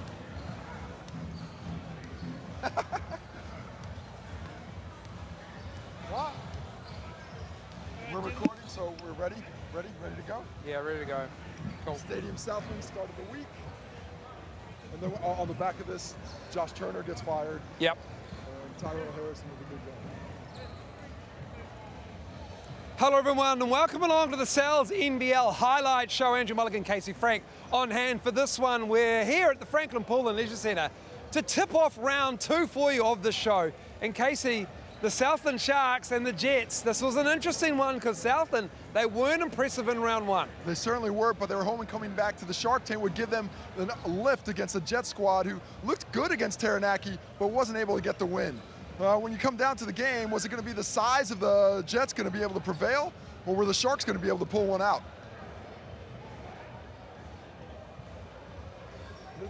Start on that score. No. Yeah. And then flip after Hold on. talking again. No. Tyrell Harrison. 19 and 13 with 5 blocks. Who else was good in that game? Mustafa Heron was solid. It was all Harrison. Yeah. And Josh Turner. You say Tyrell Harrison. Yep. And then I'll go Josh Turner. Yeah. Oh, what a performance by the Jets and their man, Tyrell Harrison. As we know, they've only got him for 4 games, and as we know, they're campaigning hard to keep him. But 19 and 13 with 5 blocks of Tyrell Harrison. The finishing, the touch, everything about his game is nice. Well, if you can't be here for a good long time, you might as well be here for a good time. And he's having a good time. Got the first victory of the season. Great to see that. Changes at the Sharks, though. Off the back of this game, an import change. Josh Turner, the first import to be sent home, as Coach Guy Malloy and the Sharks brass look for a lift in their play at this point in the season. And we move on to the next game, and it was going to be an important one because it's all about the Rapid League and the way you handle the points for and against. And of course, we're looking forward to a matchup, perhaps of grand finalists in 2024. The Tuatara will host in the Airs at Event Finder Stadium. That is called padding. Once we said the score, just look at that. Yeah. He's like, oh yeah. I was just getting in the moment. No, that was good. That was good. Battle of the bigs. Corey Webster, 25, huge in the second half. So Taranaki went up 12, and then the Tuatara turned back. So Taranaki was up 12 in the fourth. Okay, 25, 6 and 8. And then the battle of Froling had, I think, 20 and 18. Let's call it a big double-double. I mean, all the stats are in there. Yeah, true. Nah, sorry. No, we're good. 25, 6 and 8. 25. Yeah, 25, 6 and 8. Huge in the second half. Yeah, cool. Really took over in that fourth quarter. Well, Corey Webster, huge in that second half. 25, 6 and 8, 3 steals as well. Corey Webster loves the Sal's NBL. Absolutely loves it, really came to play. Taranaki was solid. They had a big lead in the fourth quarter, up 12, but C-Web came to play. Sam Froling and Rob Lowe, what a battle between those two. Sam Froling might have won the statistical battle, but Rob Lowe gets away with the dub. Yeah, the Tuatara in the Airs. I feel like there's going to be more basketball in the postseason between those two teams. Could be. The next game on Friday night was a beauty.